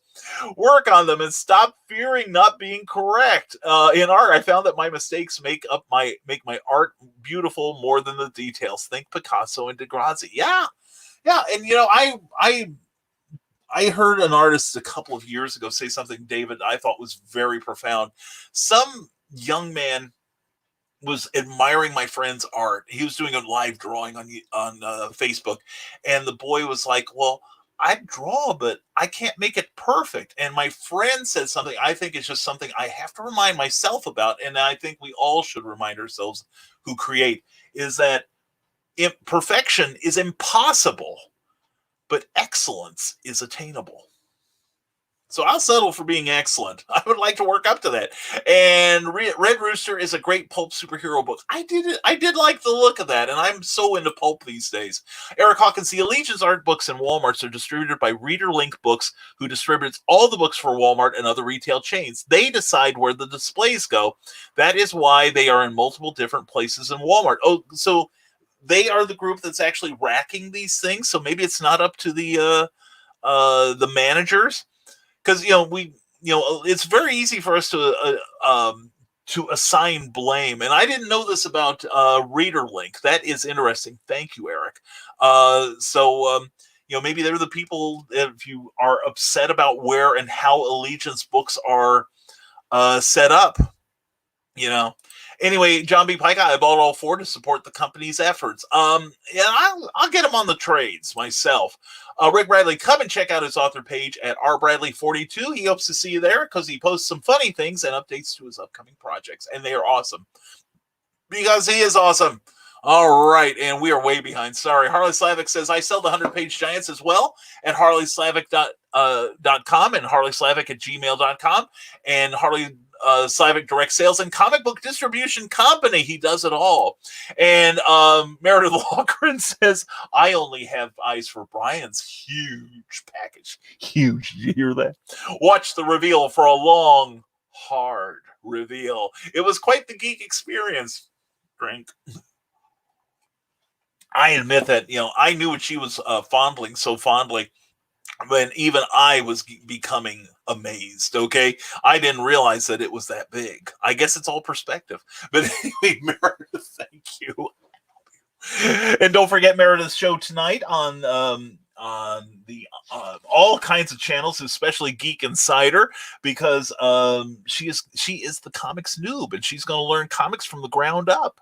And tonight we're going to talk about pitching a story. And if you're into writing or creating stuff, you ought to check it out, because a lot of what we're going to talk about not just applies to comics, all right? Because I'm bringing in my perspective as a prose creator, so it's going to be a fun conversation.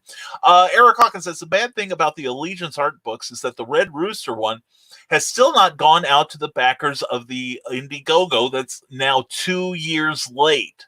That being said, the art is solid in all of them. I haven't read them all yet, but have them. Editing issues in Bass Reeves, though. 50 stars on a flag? Oh, I didn't know that.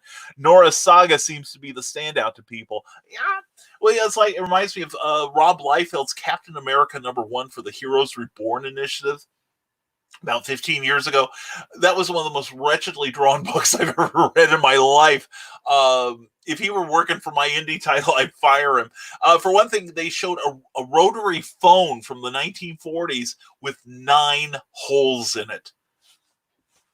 Rotary phones had 10, 1 through 0, and 0 is the operator. So, Rob Liefeld, you dumbass. Anyway, so, Jobby Bika, want to feel really old? Pac-Man is 40 years old today. Thanks, John. Up, and someone is calling me. Who doesn't know I'm on? Oh, I don't recognize this number. I don't. If you're trying to call me and I know you, I'm sorry. Oh, it's Illinois. Who cares? I talked to everyone I wanted to talk to in Illinois yesterday. Anyway, John, thanks for that. A lot. Anyway, Whaley, you're my age, and everything reminds you how old you are. Let's get back to your comics, because I really need to catch up, guys. Thank you. See, now this is a problem I'm having. I'm trying to keep up, but we get discussions, and this has got to be more than me. I love your contributions, but please understand that we run a few minutes behind because of them. And the more people that get involved in this show, which I love, because I love that interaction. If we didn't have it, I would cut this out cold. Okay. And so y'all have a place to go. So anyway, let's try to catch up. Bill Sarn, here's a stupid question that requires a stupid answer. You are in the right place. Isn't advertising in books, it's a TV, etc., supposed to pay for the product? Yes, that is not a stupid question. It's a very intelligent one. Greed more than inflation is the reason why comic books are no longer than 25 cents and you have to pay for it. TV, right. There is no such thing as free TV. It may come over the waves, but you pay for it either with time spent watching the ads, or the advertisers pay for the stuff that helps the TV stations put things on the air. And in comics, it's the same way. And that's why back in the day, you had very few house ads in comics. Now, at least in DC, I can't say anything for Marvel because I don't buy any Marvel comics. I bought a couple specials, but I need to look at them, see about their ad spaces. But as it is, it's supposed to be paying for the comics. That's why I've been saying for weeks now that somebody in the main comic companies is asleep at the wheel, because they should be like going to movie. Well, right now movies are an issue, but but as the C-19 gets going, they should be like knocking on the movie studios and say, hey, we'd love to advertise you guys. Here's our rates. And I think they should be able to, manage that. They used to. Rick Bradley has a website at authorrickbradley.com. He'll be starting a newsletter this month, and we're holding you to that, young man. So sign up today and keep tabs on him, because someone needs to. Author Michaela Jade says, don't forget to hang with the cool kids and learn some new stuff and contribute and help others. And that's at Authors Learning to Market Themselves. Yes, that's an amazing website. I try to get there as often as I can. Check it out. You can learn a lot. Even indie comics creator could learn a thing or two. I can. David Atkins, in my books, art, and much more, I find beauty in much of my mistakes. In writing, it is the nuances that happen in situations and character development. In art, I find that too much detail makes mistakes stand out. Too much detail in books can be boring. Yeah, exactly. Now, in books, I'm pretty exacting because there's certain print standards you must maintain, and readers have that. If you don't do it, it takes them out of the story, and you want them in your book. You want them to swim in your world, right? Okay, here we go. Rick Bradley says, yes, you need to check out Rick Bradley's very first published work, The Marble, in the horror anthology, The Nightmare Collective. You can pick that up on Amazon in digital and paperback form. Along with 7 other amazing authors, we will take your mind off this crazy real-world stuff and make you fear again. As if the real world isn't scary enough. At least this you can control. All right, Meredith Logren says, last thought on page count. I count covers towards page count because of pagination schematics. Yes, if everyone is speaking the same language but using a different interpretation, there's a lot of confusion. Just my 2 cents. Yeah, and see, I differentiate I story count. Counting it as part of the story, I don't agree with, unless it is part of the story. But if we're going to talk, and I think of it as separate because you've got to have a cover. You have options on the interior page count is the thing. So, that's it. That's what we need to get, a standardization in jargon. Like I said, I've dealt with professional comic book companies, and I know how they talk, because I've interviewed a lot of them, and I've had to know that terminology in order to discuss things on the same level. And I think indie creators need to create their own too, or at least get educated about it. So Brian is doing better than my company YouTube channel. I have only 5. We'll promote it more, Harley. I don't see you talking about it much. Whereas I have the delightful Meredith Longren championing me. And I would, like I said, I'd like to have 100 people by the end of the month. And we've got 9 days to go. We can do it. So tell your friends about this stuff. Please don't keep it to yourself. All right. Rick Bradley has also started up some RPG lists with Dave Woodrum at Fishwife Publications. There's 2 of his lists right there. Please check them out. And let's say David Atkins says, I think you answered your question. In many books and comics, the ads pay for the production. Any extra may help with expansion, though. Yeah, and sometimes I have seen 36 and 40 page comics. And again, this is the comic, its interior signature itself, not the story. The story doesn't increase all that much because you got the extra ad space, but sometimes they will sell extra ad space, or used to, if it were something huge, Rob Anderson, sorry, miscounted as you flip, so that book in indie would only be 24 pages. Actually, it would be, it could be a strict 20 pages, Rick. Or excuse me, Rob. I was thinking somewhere. I was back a couple things comments ago. It could be 20 pages, as long as everything else is shoved in or on the cover. The outside cover thing. But the interior could be 20 pages if that's all it took to tell this particular story. I think 24 is a good thickness, because otherwise, it's like, at one point, before they started using different papers, when everything was standard newsprint, I could pinch a comic like this and tell you whether any pages were missing. Whereas now with a different, slick paper has a different thickness than, say, newsprint type. And even the newsprint that somebody like Alterna uses isn't the same type of,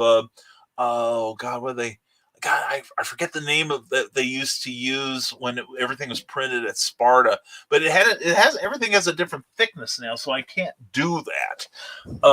But back in the days when I ran a comic shop, I could pinch a comic and tell you, okay, 1 page is cut out of here. So, but yeah, I think we need to differentiate between story pages and just the pages that are on the inside, because if somebody could sell 50 pages or 50 ad pages and put in your story pages around it, it's a whole different signature. And plus, story pages, I think, are the difference, because I'm not going to pay X amount of money for something with 1 story page and say 31 pages, interior pages of ads. That's not my thing. So So yeah, I think we need to standardize some of our jargon and bring it in line with the professionals, because really that's in a lot of ways that we compete for their money.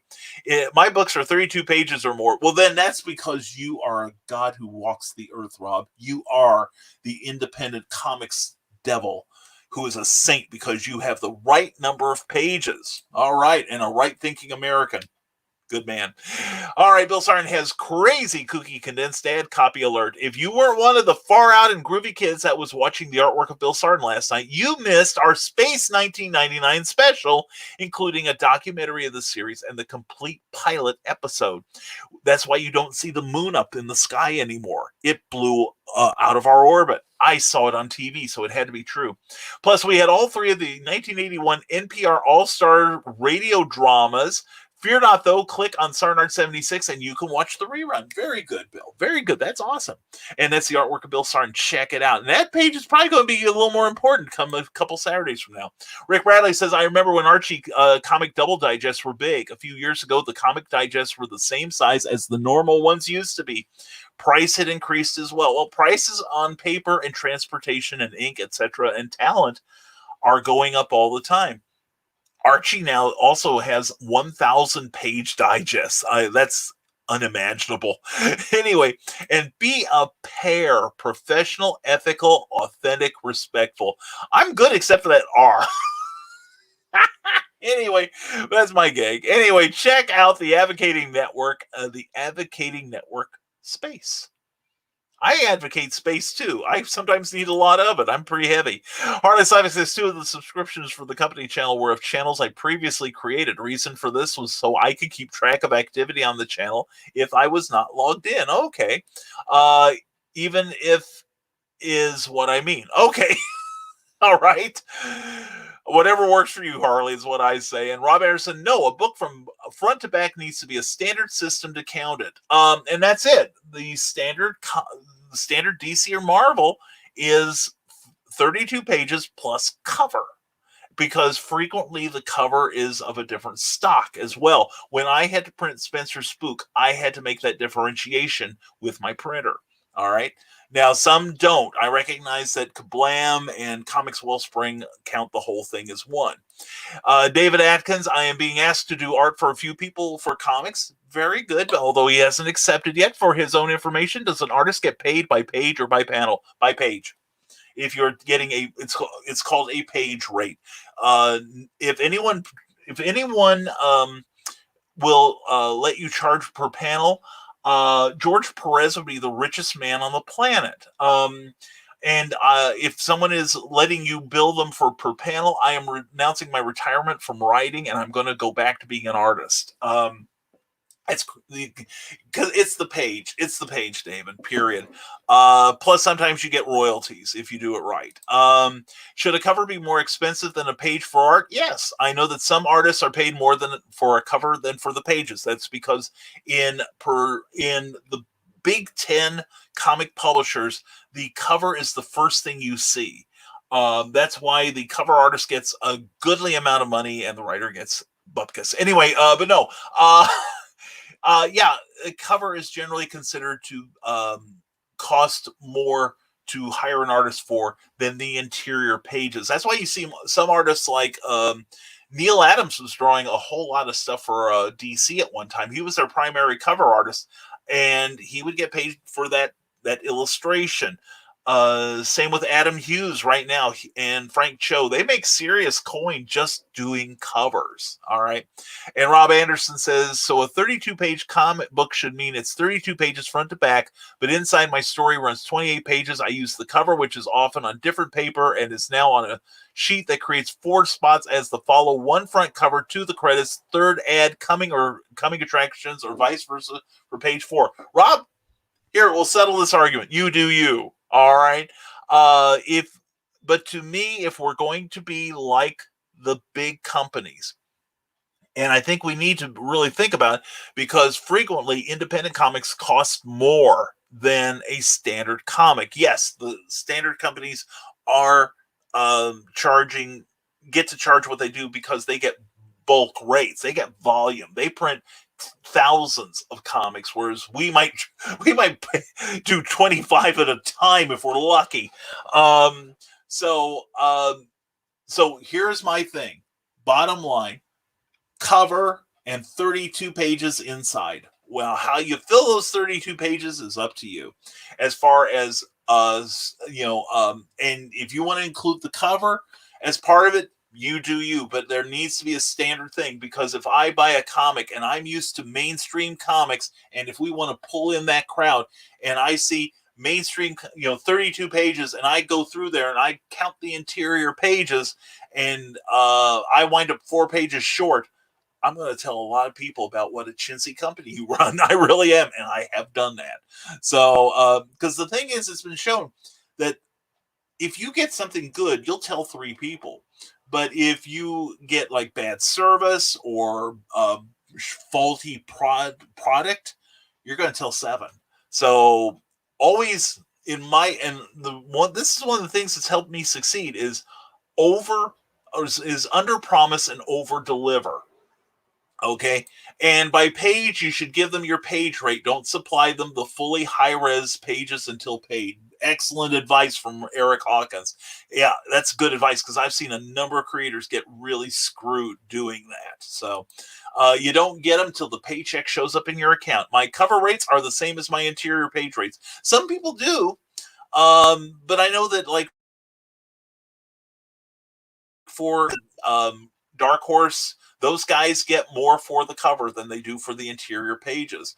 Yes, this is about a standard page count, not a God-given rule. Well, I have given this rule, so that's close enough. If you go to a con and a person asks, how many pages is your book? And they say 16, the consumer knows this isn't the standard count and can make a purchase choice based on standards and pricing of the smaller book, or in reverse, bigger page count. But if we're establishing standards, though, we need to differentiate. I think we need to differentiate story pages. Like I said, 32 pages inside, that Supergirl book, but only 2/3 of them, 32 pages inside, and only 20 pages of it was a story. I don't think we can sell the ads to the consumer. But no, I'm not talking about a God-given rule. I'm talking about what the big cats do. As far as the independent can do what they want. And, because I know people that have, gotten 10 pages of story in a 12-page signature, and they're making money off of it. So, it's, otherwise we're gatekeeping, Rob. I think. Anyway, Rick Bradley, they also have stickers with the price on the cover of the comics in Walmart. That hurts my soul. Ours did not. Ours did not have the stickers, though. Paul Ruff, do you have a book, comic, or even art prints coming out? Do you have anything to do with your work? Let Paul S. Ruff know by each Wednesday of each week. There's his email addresses, so you can contact him and get your product to him for review. Brian Hawkins says, Nora Saga is the only one I've read so far. I enjoyed it and would get the next issue. Very cool. And Robert Beatty, hello. Have we still not called JB Prisker a prick yet? No, we haven't. You're the first, but we're not going to do it. We're not going to call him a prick. But he sure is lagging behind Indiana. Hey, Robert, you guys are still on phase 1. We're on phase 3 in Indiana because we know how to wear face masks. Anyway, Brian Hawkins, the Allegiance displays are stocked by Reader Link, from what I understand, but that doesn't mean store employees aren't moving them or stocking them, because in some cases. I don't know. Not being familiar with Reader Link, I know local independent magazine distributors back in the days for supermarkets and stuff, they would come in and pull the old material off the racks when the new material showed up, or if the cover date was, reached a certain point, or the cover month or whatever. But if the local rep for Reader Link is, if there is not a standard for Reader Link, or whoever is actually physically putting the comic in at Walmart, I think that's where the problem is. And like I said, they're paying for that space, and they've probably got it pretty well spelled out how it is to be done. And Walmart can enforce those standards, and so should the person who paid for that space. Okay, because otherwise they could have put a stand-up display of a can of peas and probably make more money. Bill Starn says, I am sure that there was an official planogram for the Allegiance comic display. It's more than likely not all the Walmart stores will abide by that planogram. Generally, it's just laziness on the manager's part. Probably so. I would agree with that completely. I know when I worked for companies that had planograms, when I worked for Spencer Gifts, we had a little bit of leeway, but not much. At Walmart, we had none at all. They told us exactly where that product was to be placed, in what section, and that, because it's like McDonald's. You go in to the Lafayette, Indiana McDonald's, and you order a Big Mac, and then you go to the Tampa, Florida McDonald's there, and you order a Big Mac, and it should taste exactly the same in both places. And same with when you go into a store. I've only seen, like, for the Super Walmarts, only two kinds of floor plans, and they're both kind of reversed from each other. They have two entrances. One goes into the grocery area, one goes into the dry goods area. And some have them like we have 3 Walmarts within a 10-minute drive of me.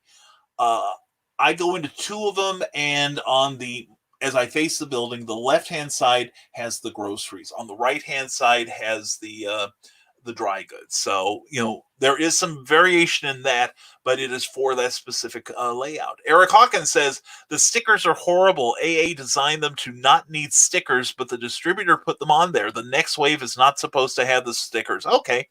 That works.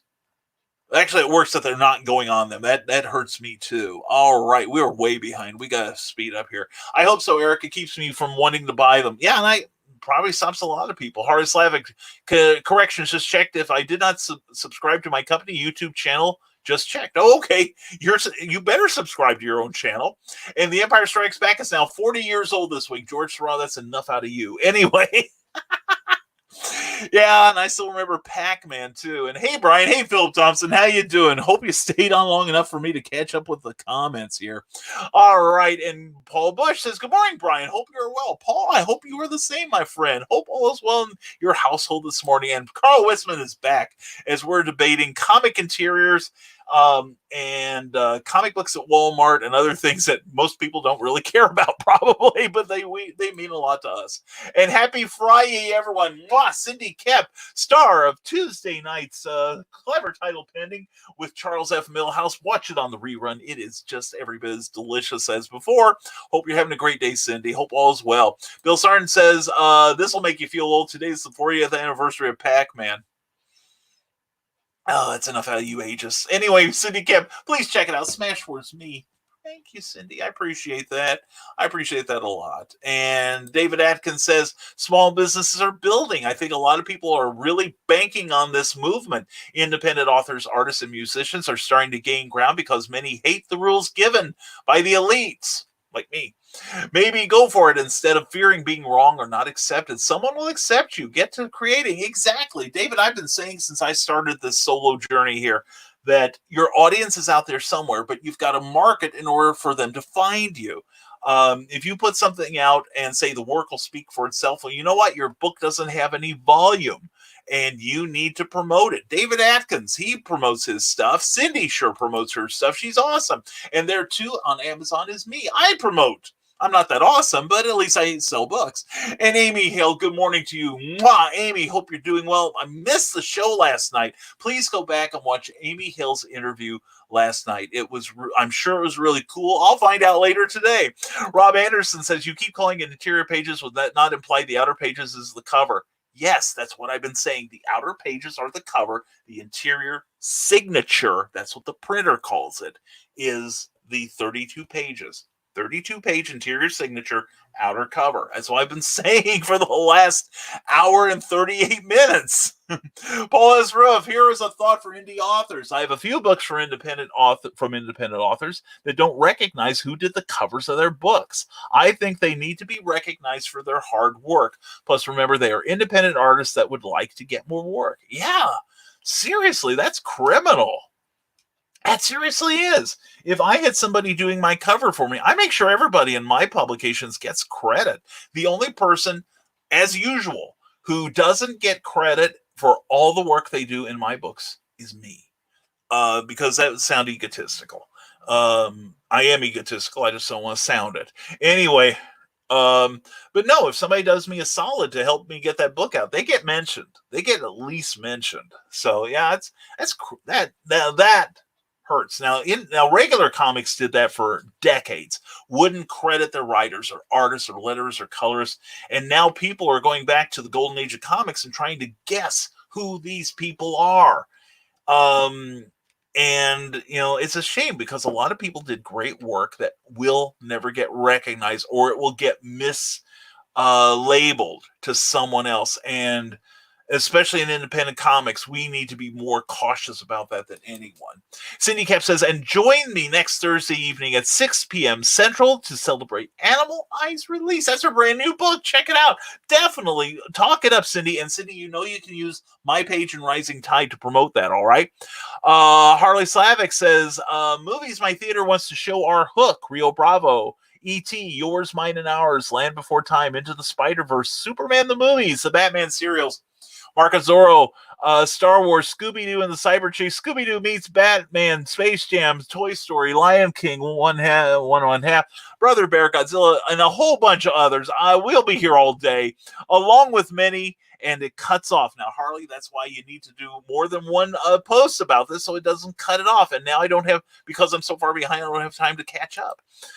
So anyway, please check out what Harley's doing. Okay, he needs some support. David Atkins, the advertisement augmented argument comes down to also pricing on location. Cover ads and back cover ads still cost a lot more than the center ads because of placement. Think of placement company pays for in end caps in stores. Exactly. Also, frequently the cover is made of a better stock than the interior, so it's going to look better, a little bit higher production value. So that's another reason they get a little more for it. Bill Sarton, we interrupt the man in the red fez, not to be confused with the man in the yellow hat, for this important announcement. Click on Sarton Art 76, the artwork of Bill Sarton, tonight for the official announcement of my super spectacular sketch giveaway contest. One winner will get to choose from 3 specially selected sketches, so don't forget to check out the artwork of Bill Sarton, where everything old is new again.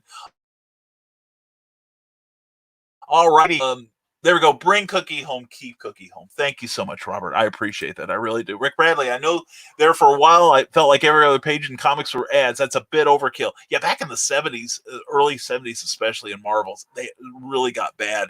And Harley Sivak has a YouTube channel link there. Please check it out. And Cindy Kep, hashtag Bring Cookie home. Thank you, Cindy. And maybe we got to see about bringing you home too, right? Rob Anderson. To bring better quality articles to the subscribers of the site, from now on, we will only publish threads that are standalone posts that tell the whole story created on the way of a press release. So, what should be it included? A website to follow, a paragraph telling the reader what is happening, and finally, an image to attract attention. This is about making creators level up as creators. The leaders of the comic industry understand how to do a proper press release. Here is an art, and it got cut off, Rob. If you could give me the second half of that, I will read it. All right. And George Straw, considering that they get paid per page and not per panel, the Death of Superman buildup makes a lot more sense and would have gotten a lot of blowback from illustrators since they reduced the amount of panels as it built towards Superman's actually death in Superman Volume 2, number 75, where every page was a splash page. Yeah, George, you noticed that when it built up like 4 books out, it was 4 panels per page, then 3 panels per page in the next issue, then 2 panels in the book before 75, and then Dan Jurgens drew full page illustrations. And I remember, speaking of that, John Byrne himself got a Hulk story when he was writing and drawing The Incredible Hulk before Peter David took over and after Al Milgrom was doing the book, that he drew one issue that was all single page illustrations, and Jim Shooter rejected it, saying, this is lazy. Give me panels. And of course, John quit the book in a huff, or whatever he was driving.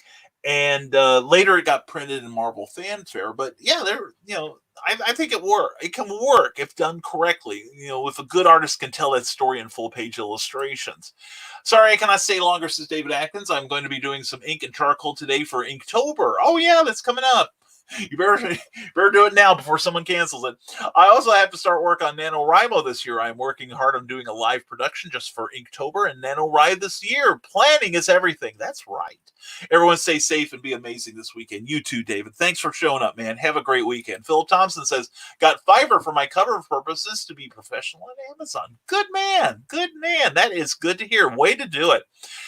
Rob Anderson says the standard has to be easily explained to the consumer. Adding a cover can confuse the consumer. We need to speak in a language that the consumer can easily understand. Adding covers as a separate thing invites confusion.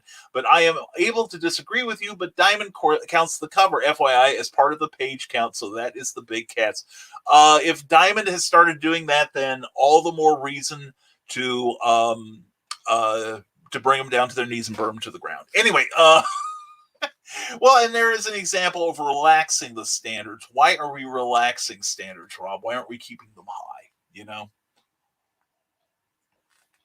Because it's the way it's been for as long as I've been collecting comics. And I've been collecting comics longer than a lot of people have been, period. Have been alive. Eric Hawkins, I am an indie comic artist, so my page rates and cover rates are the same. A cover is just another page to me. Now, if I had a bigger name and people sought me out for my covers, I would charge more. Yeah, it's like, Adam Hughes. I mean, I don't know. I have no idea how much he makes. And it's none of my business, frankly. Or Frank Cho or Brandon Peterson or any of these guys, or, J. Scott Campbell, any of these guys that only do covers anymore. One, it's easier to do because you think about comic art is you're putting the same attention into, a cover illustration, which is just one page. But a comics page could have 6 of them. That means you're doing 6 same level illustrations. That's the way it is. You have to be consistent in quality. Bill Sarn, I promise that no matter how much I wanted to, I wasn't going to talk about Governor Pritzker or Chicago Mayor Lori Ledbetter, or don't even try. Good. I can't even read those things, Bill. You misspelled them. Cindy Cap says, I'm out of break. Go back, go check out risingtide.pub and sign up for the newsletter. You will not be disappointed. Well, the same thing if you go to CKOEPP, CindyKep.com, because she's awesome and has the best newsletter I read all these days. And I love the newsletters I get. Cindy, have a great weekend, hon. And Rob Anderson says, so then for the entire book's page count, you would count the exterior and interior pages to get a page count for the book correct as they are all pages. Fine, Rob, whatever. If if you want to do it that way, that's fine. I will differentiate on my stuff. I'm weary of this debate. I think it's pointless at this point. Anyway, Amy Hill, I list everyone I hire in the front matter of my books. I do too. Even if it's just giving me an attaboy, I list them because I think it's only fair to them. And John B. Pica says, not promoting today. I'm tired of promoting and need a break. But you can check out his work at johnpica.com. So I'm promoting for him. And Brian Hawkins, I've noticed a lack of crediting certain parts of the creative team from IDW, especially on their G.I. Joe books. They list the writer and artist, but not the inker. Found it when I was looking for books inked by a certain artist. I knew he did issues I had, but had to find his bibliography online to figure out which ones. Well, I know that a number of artists these days, Brian, are doing digital inking on their own work, or the work is being shot as is, kind of like at a darker exposure to make it look like they actually inked it. I've noticed that a lot in some books too. So yeah, it's a shame. Again, I think the days of people working anonymously should be ended. Everyone deserves the credit. No need to read this. This is the thing cut off on the URL. That's Forbes.com. Robert Wynn, how to write a press release. Rob, that deserves to be read, because I get a lot of people seriously that want me to promote them, and it's like, there is a form for press releases. You can go online and ask Google, how do I write a press release? And it is not hard. It's not difficult. Keeping it short may be the problem, but yeah, I think it needs to be read, Rob. How to write a press release. More of us need to learn how to do it. And again, this goes back to standards. If we're going to gatekeep, let's gatekeep certain standards, and press releases should be one of them. And John B. Pica says, speaking of Bill Sarton, I've been obsessed lately with the idea of Race Bannon suiting up with tech from Dr. Quest and becoming a real deal hero fighting alongside Space Ghost, Birdman, and the like. I don't see anything wrong with that. That is cool. That is cool. I like that. That'd be fun. And given his training, that makes sense. Bill Sarn says, here's one last shameless plug before I vacate the premises. Come join the Everyday is Saturday Facebook group for the best in classic Saturday morning cartoons, commercials, and other surprises. This Saturday morning, we are having a Looney Tunes cartoons marathon. Hope everyone has a great weekend. Via con dias amigos. Well, Bill Sarn, it's a shame you're leaving because you're going to miss my big announcement concerning Saturdays. And John B. Pica says that Marvel Fanfare Hulk story was brilliant. It was a masterclass in graphic storytelling. I agree, John. I think it was excellent. I think it was taken out for the wrong reasons. But then I've also read that there were some publishers who, like the classic G.I. Joe story with, from by Larry Hama with, and I think Rod Wiggum, without any dialogue in it whatsoever, is told from Snake Eye's point of view. I had heard of similar stories being put into comics in the past, very rarely, but in some comics without dialogue or a page maybe to build up suspense without dialogue or captions or sound effects. And the publisher would inevitably come up to the writer and say, well, I'm not paying you for that page because you didn't write any dialogue. So you didn't really write, not forgetting that the writer told the artist what to draw. Anyway, Harley Slavix is going to head out, take care. And there's that YouTube channel. Good man. Glad to see it. And there's the Facebook page for the Movie House Cinema. All right. And Harley's YouTube page and Harley's Gmail account. Write him if you need anything. And Christian Basil, I'm here for Brian's Monster. We'll stand back, Christian. I got one just for you. Anyway, Christian, how you doing? Tales of the Traveling TARDIS. Check it out in all kinds of places. And by the way, Brian, it's Legend of the Traveling TARDIS, not Tales. That's the biography you're writing about me. Okay, the legend. I forgot you were legendary. My apologies, Christian. This is why I need you to type out everything so I don't have to think when I'm reading this stuff, because obviously I'm not. Amy Hale says, standards help the consumer feel they are getting a professional product regardless of what type of product it is. I agree. Like having a 32-page interior plus covers. Anyway, no, I agree, Amy. And I've been saying for a long time now, like in books, that we need to be upping our game. Your books look amazing. Kathy Jackson's look amazing. They look like you could go into like a Walmart or a Books A Million or a Barnes & Noble, and it belongs there. All right. Of course, I've seen some books in Walmart. I'm thinking, that's the best you could do. But anyway, but seriously, I agree with you completely. Rob Anderson, I think calling standards gatekeeping is dangerous here is why anyone can live up to standards, but not everyone will be like by gatekeepers. That bad ideas are on a sliding bar. Truthfully, we need standards, and they must be fair and achievable as any industry has standards, which is what I've been saying. I'm not trying to twist the argument, Rob. But yeah, we do need standards, and we need to make sure that, well, no, actually, we can't make sure. We need to let the marketplace decide, and I think that's where I think it will need to go. We need to, if the marketplace wants a 10-page comic book, and that's fine, then it can call itself a comic book, but the marketplace will decide. And if they want to omit inker credits and they're supposedly a big company, then let the marketplace rise up against them. If a marketplace doesn't want stickers on their comics at Walmart, then the market needs to go up and tell the manager, this really sucks, and I would buy or go up and say, I would have bought this book, except it's got this cover. I demand better. In fact, one time I got a bad copy of one of the DC $5 books at a Walmart, and I went in and I said, I would like a refund on this because I'm going to go back in and buy a better copy. And they were like, okay, yeah, we're cool. We understand. But yeah, the thing is, though, the way it's worded, Rob, I could read your stuff very clearly as we need to gatekeep, how we talk about the comics, how we, like if it's 17 pages, which Rob, is the standard. You told me yourself it was the standard. 17 pages, and this is a joke between me and Rob and Eric. But anyway, that if that's the standard and you give me 16, then you're obviously, subpar. We need to all be speaking the same language, and we need to, and like I said, I will there is no way I can be convinced that the cover is a story page, because it does not contribute to the story. In fact, if you go back towards other issues, a lot of the covers have nothing to do with the interior. See? So how is that a story page? So anyway, I think we need to get off of that kind of language and come up with something different. All right. And Meredith Loughran says, at 7 p.m. tonight, tune into the Comic Noob for a great conversation with Brian K. Morse. Who's that? Chuck Pinault, Luke Stone, and Ted Davies as we talk about pitching stories to editors. And Christian Basil says, you, Brian, are the legend. You and your monster. At least that's what Cookie tells me.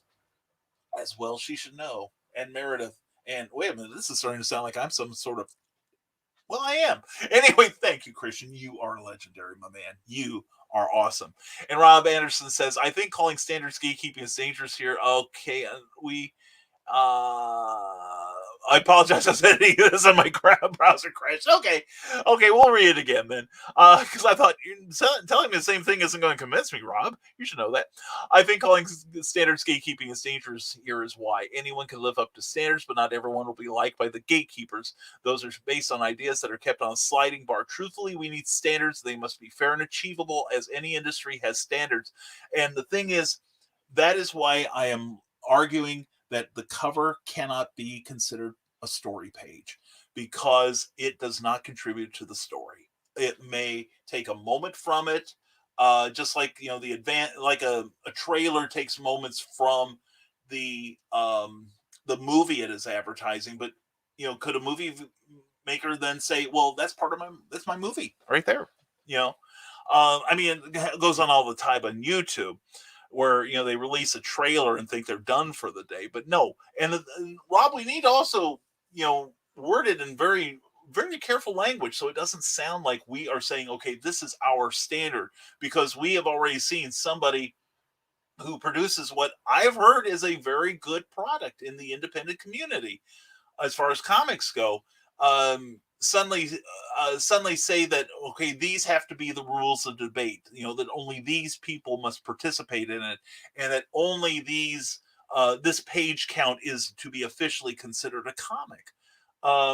If anything, I would say what we can do is produce the best work we can, and at the standards we think are fair. And if other people want to emulate it, that's fine. The packages, so to speak, that I'm emulating are the bigger companies, because I'm putting my books alongside them in a comic shop or at a comic convention, and I am fighting against the fact that people don't know who I am, as opposed to somebody who draws a G.I. Joe or someone who writes X-Men. Okay, they're going to, if I'm going to be competitive, I have to put out the best product I can, and I think the consumer will decide whether I'm successful or not. I'm a big free market guy, and I think when we start saying that my opinion, and we can discuss this elsewhere, I think when we start talking about, and this might make a good Thursday show, you and me, Rob, talking about, that we do need, I think that we should have standards, but we probably need to internalize them. We need to be our standards and let the consumer pick it up, look at it, and decide if they want to own it. Do they want a book with a sticker on it? There is one issue. Do they want an all ages book about elefarts? Some people may be put off on the concept of a story that mentions farting. Amy Hale had a reader that was put off because Amy had typed the word crap in the book.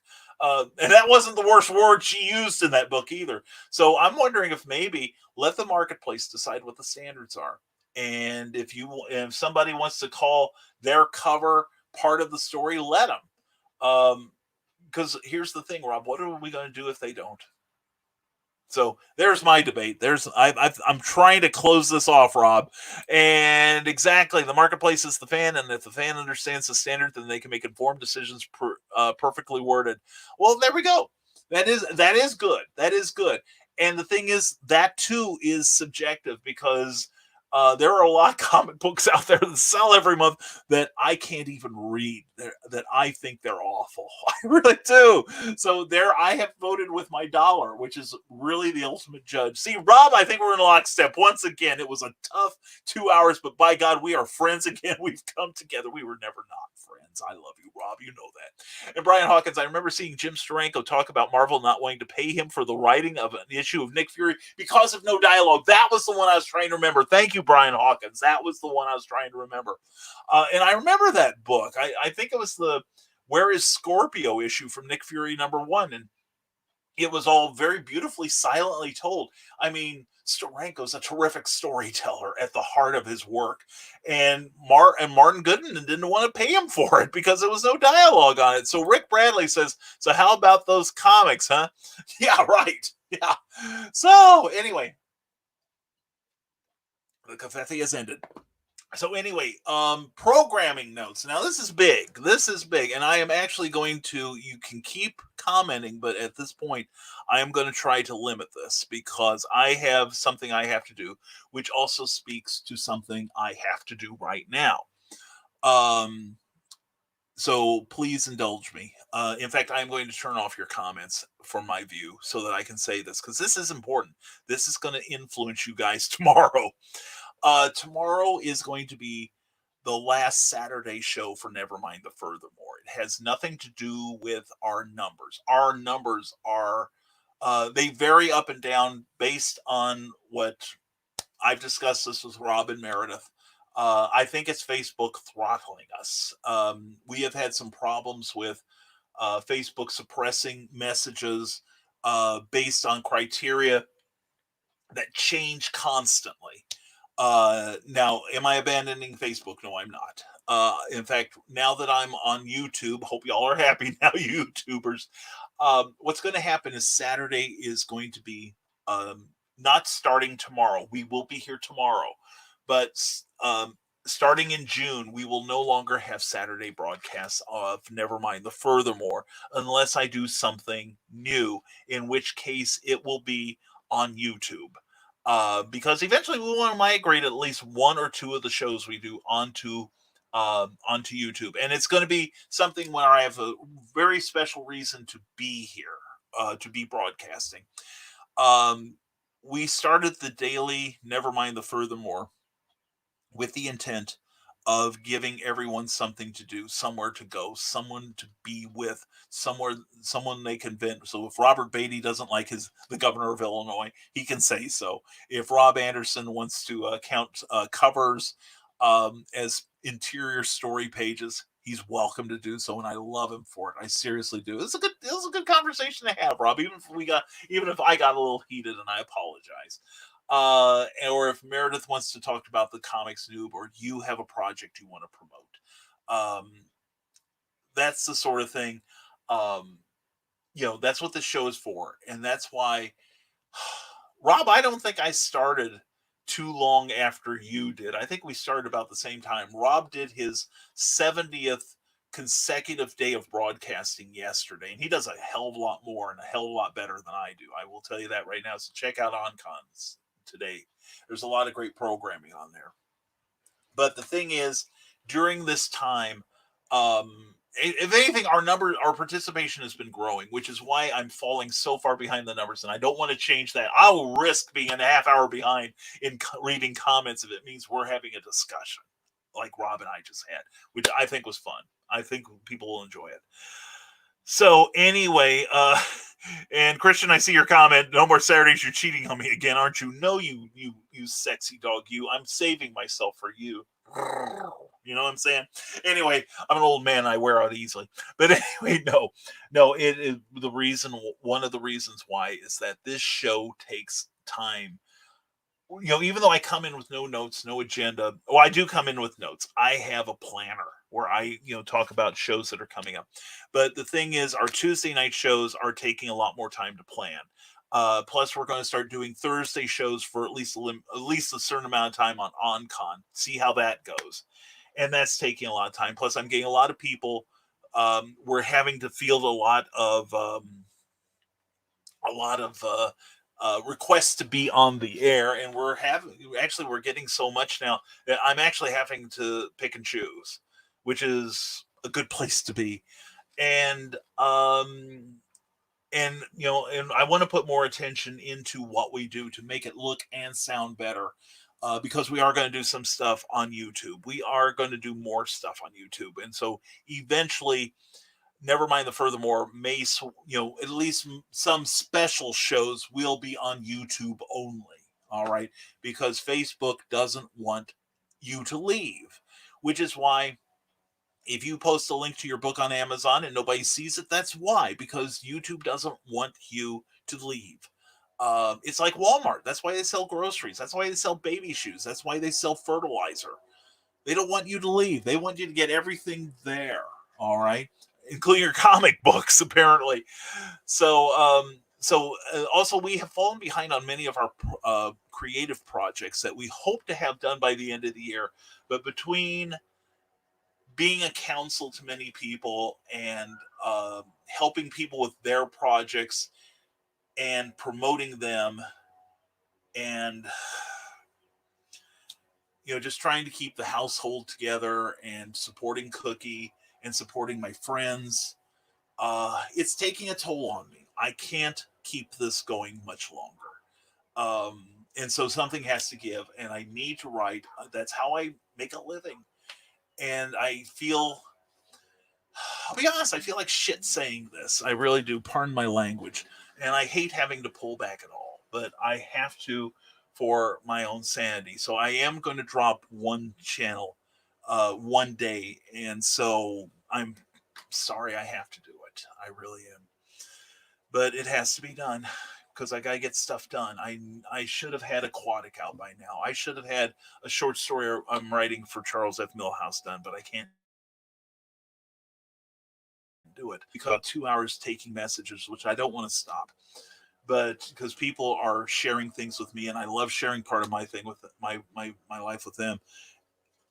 But I have business that takes time to do, and it's stuff now that's extending even into hours that I should be spending with Cookie. So right now I'm having to be very selfish. And eventually the shows will be boiling down to a little bit more.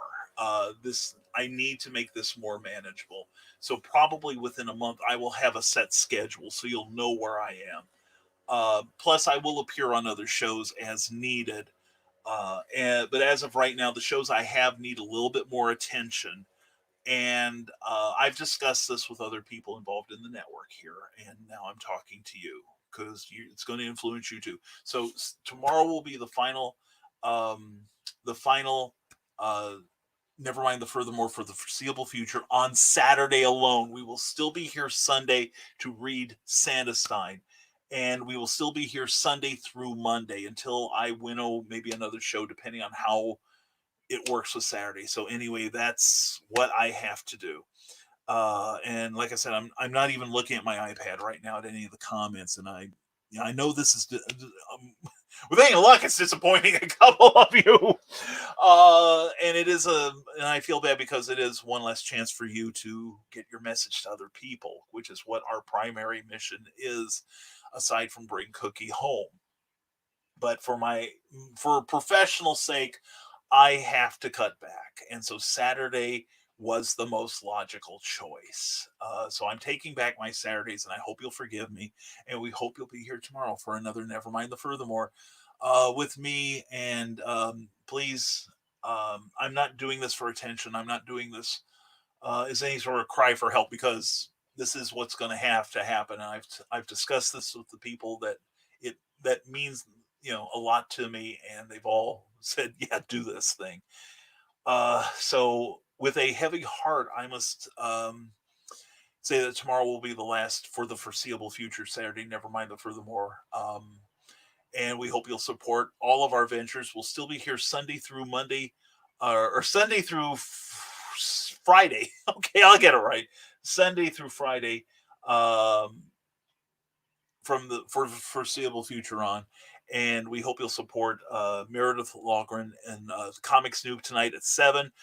Bill Sarden's reveal of his thing. He didn't tell me what time, so send him a nasty gram saying you suck at promotion because I'm not going to do it because I don't know what time to be there because you didn't say so on Brian's channel. So there.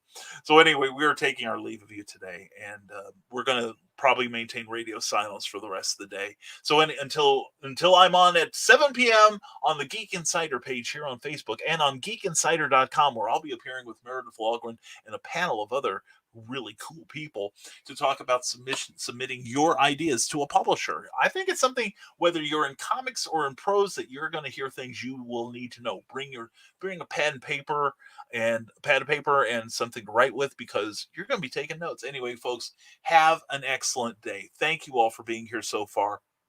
Thank you for putting up with me. And we'll talk to you tomorrow on the last Saturday, Nevermind the Furthermore, with me, Brian K. Morris, who is wishing you all, and thank you sincerely for your support for all that we're doing right now. It's going to get better. This is why it's going to get better. So anyway, folks, enjoy Phase 3 in Indiana. And everyone, stay smart, stay safe, wash your damn hands, and don't apologize for being awesome, because you really are. Take care, everyone. I got to get to that page. Anyway, thank you for being here. Have a great Friday, everyone. Take care.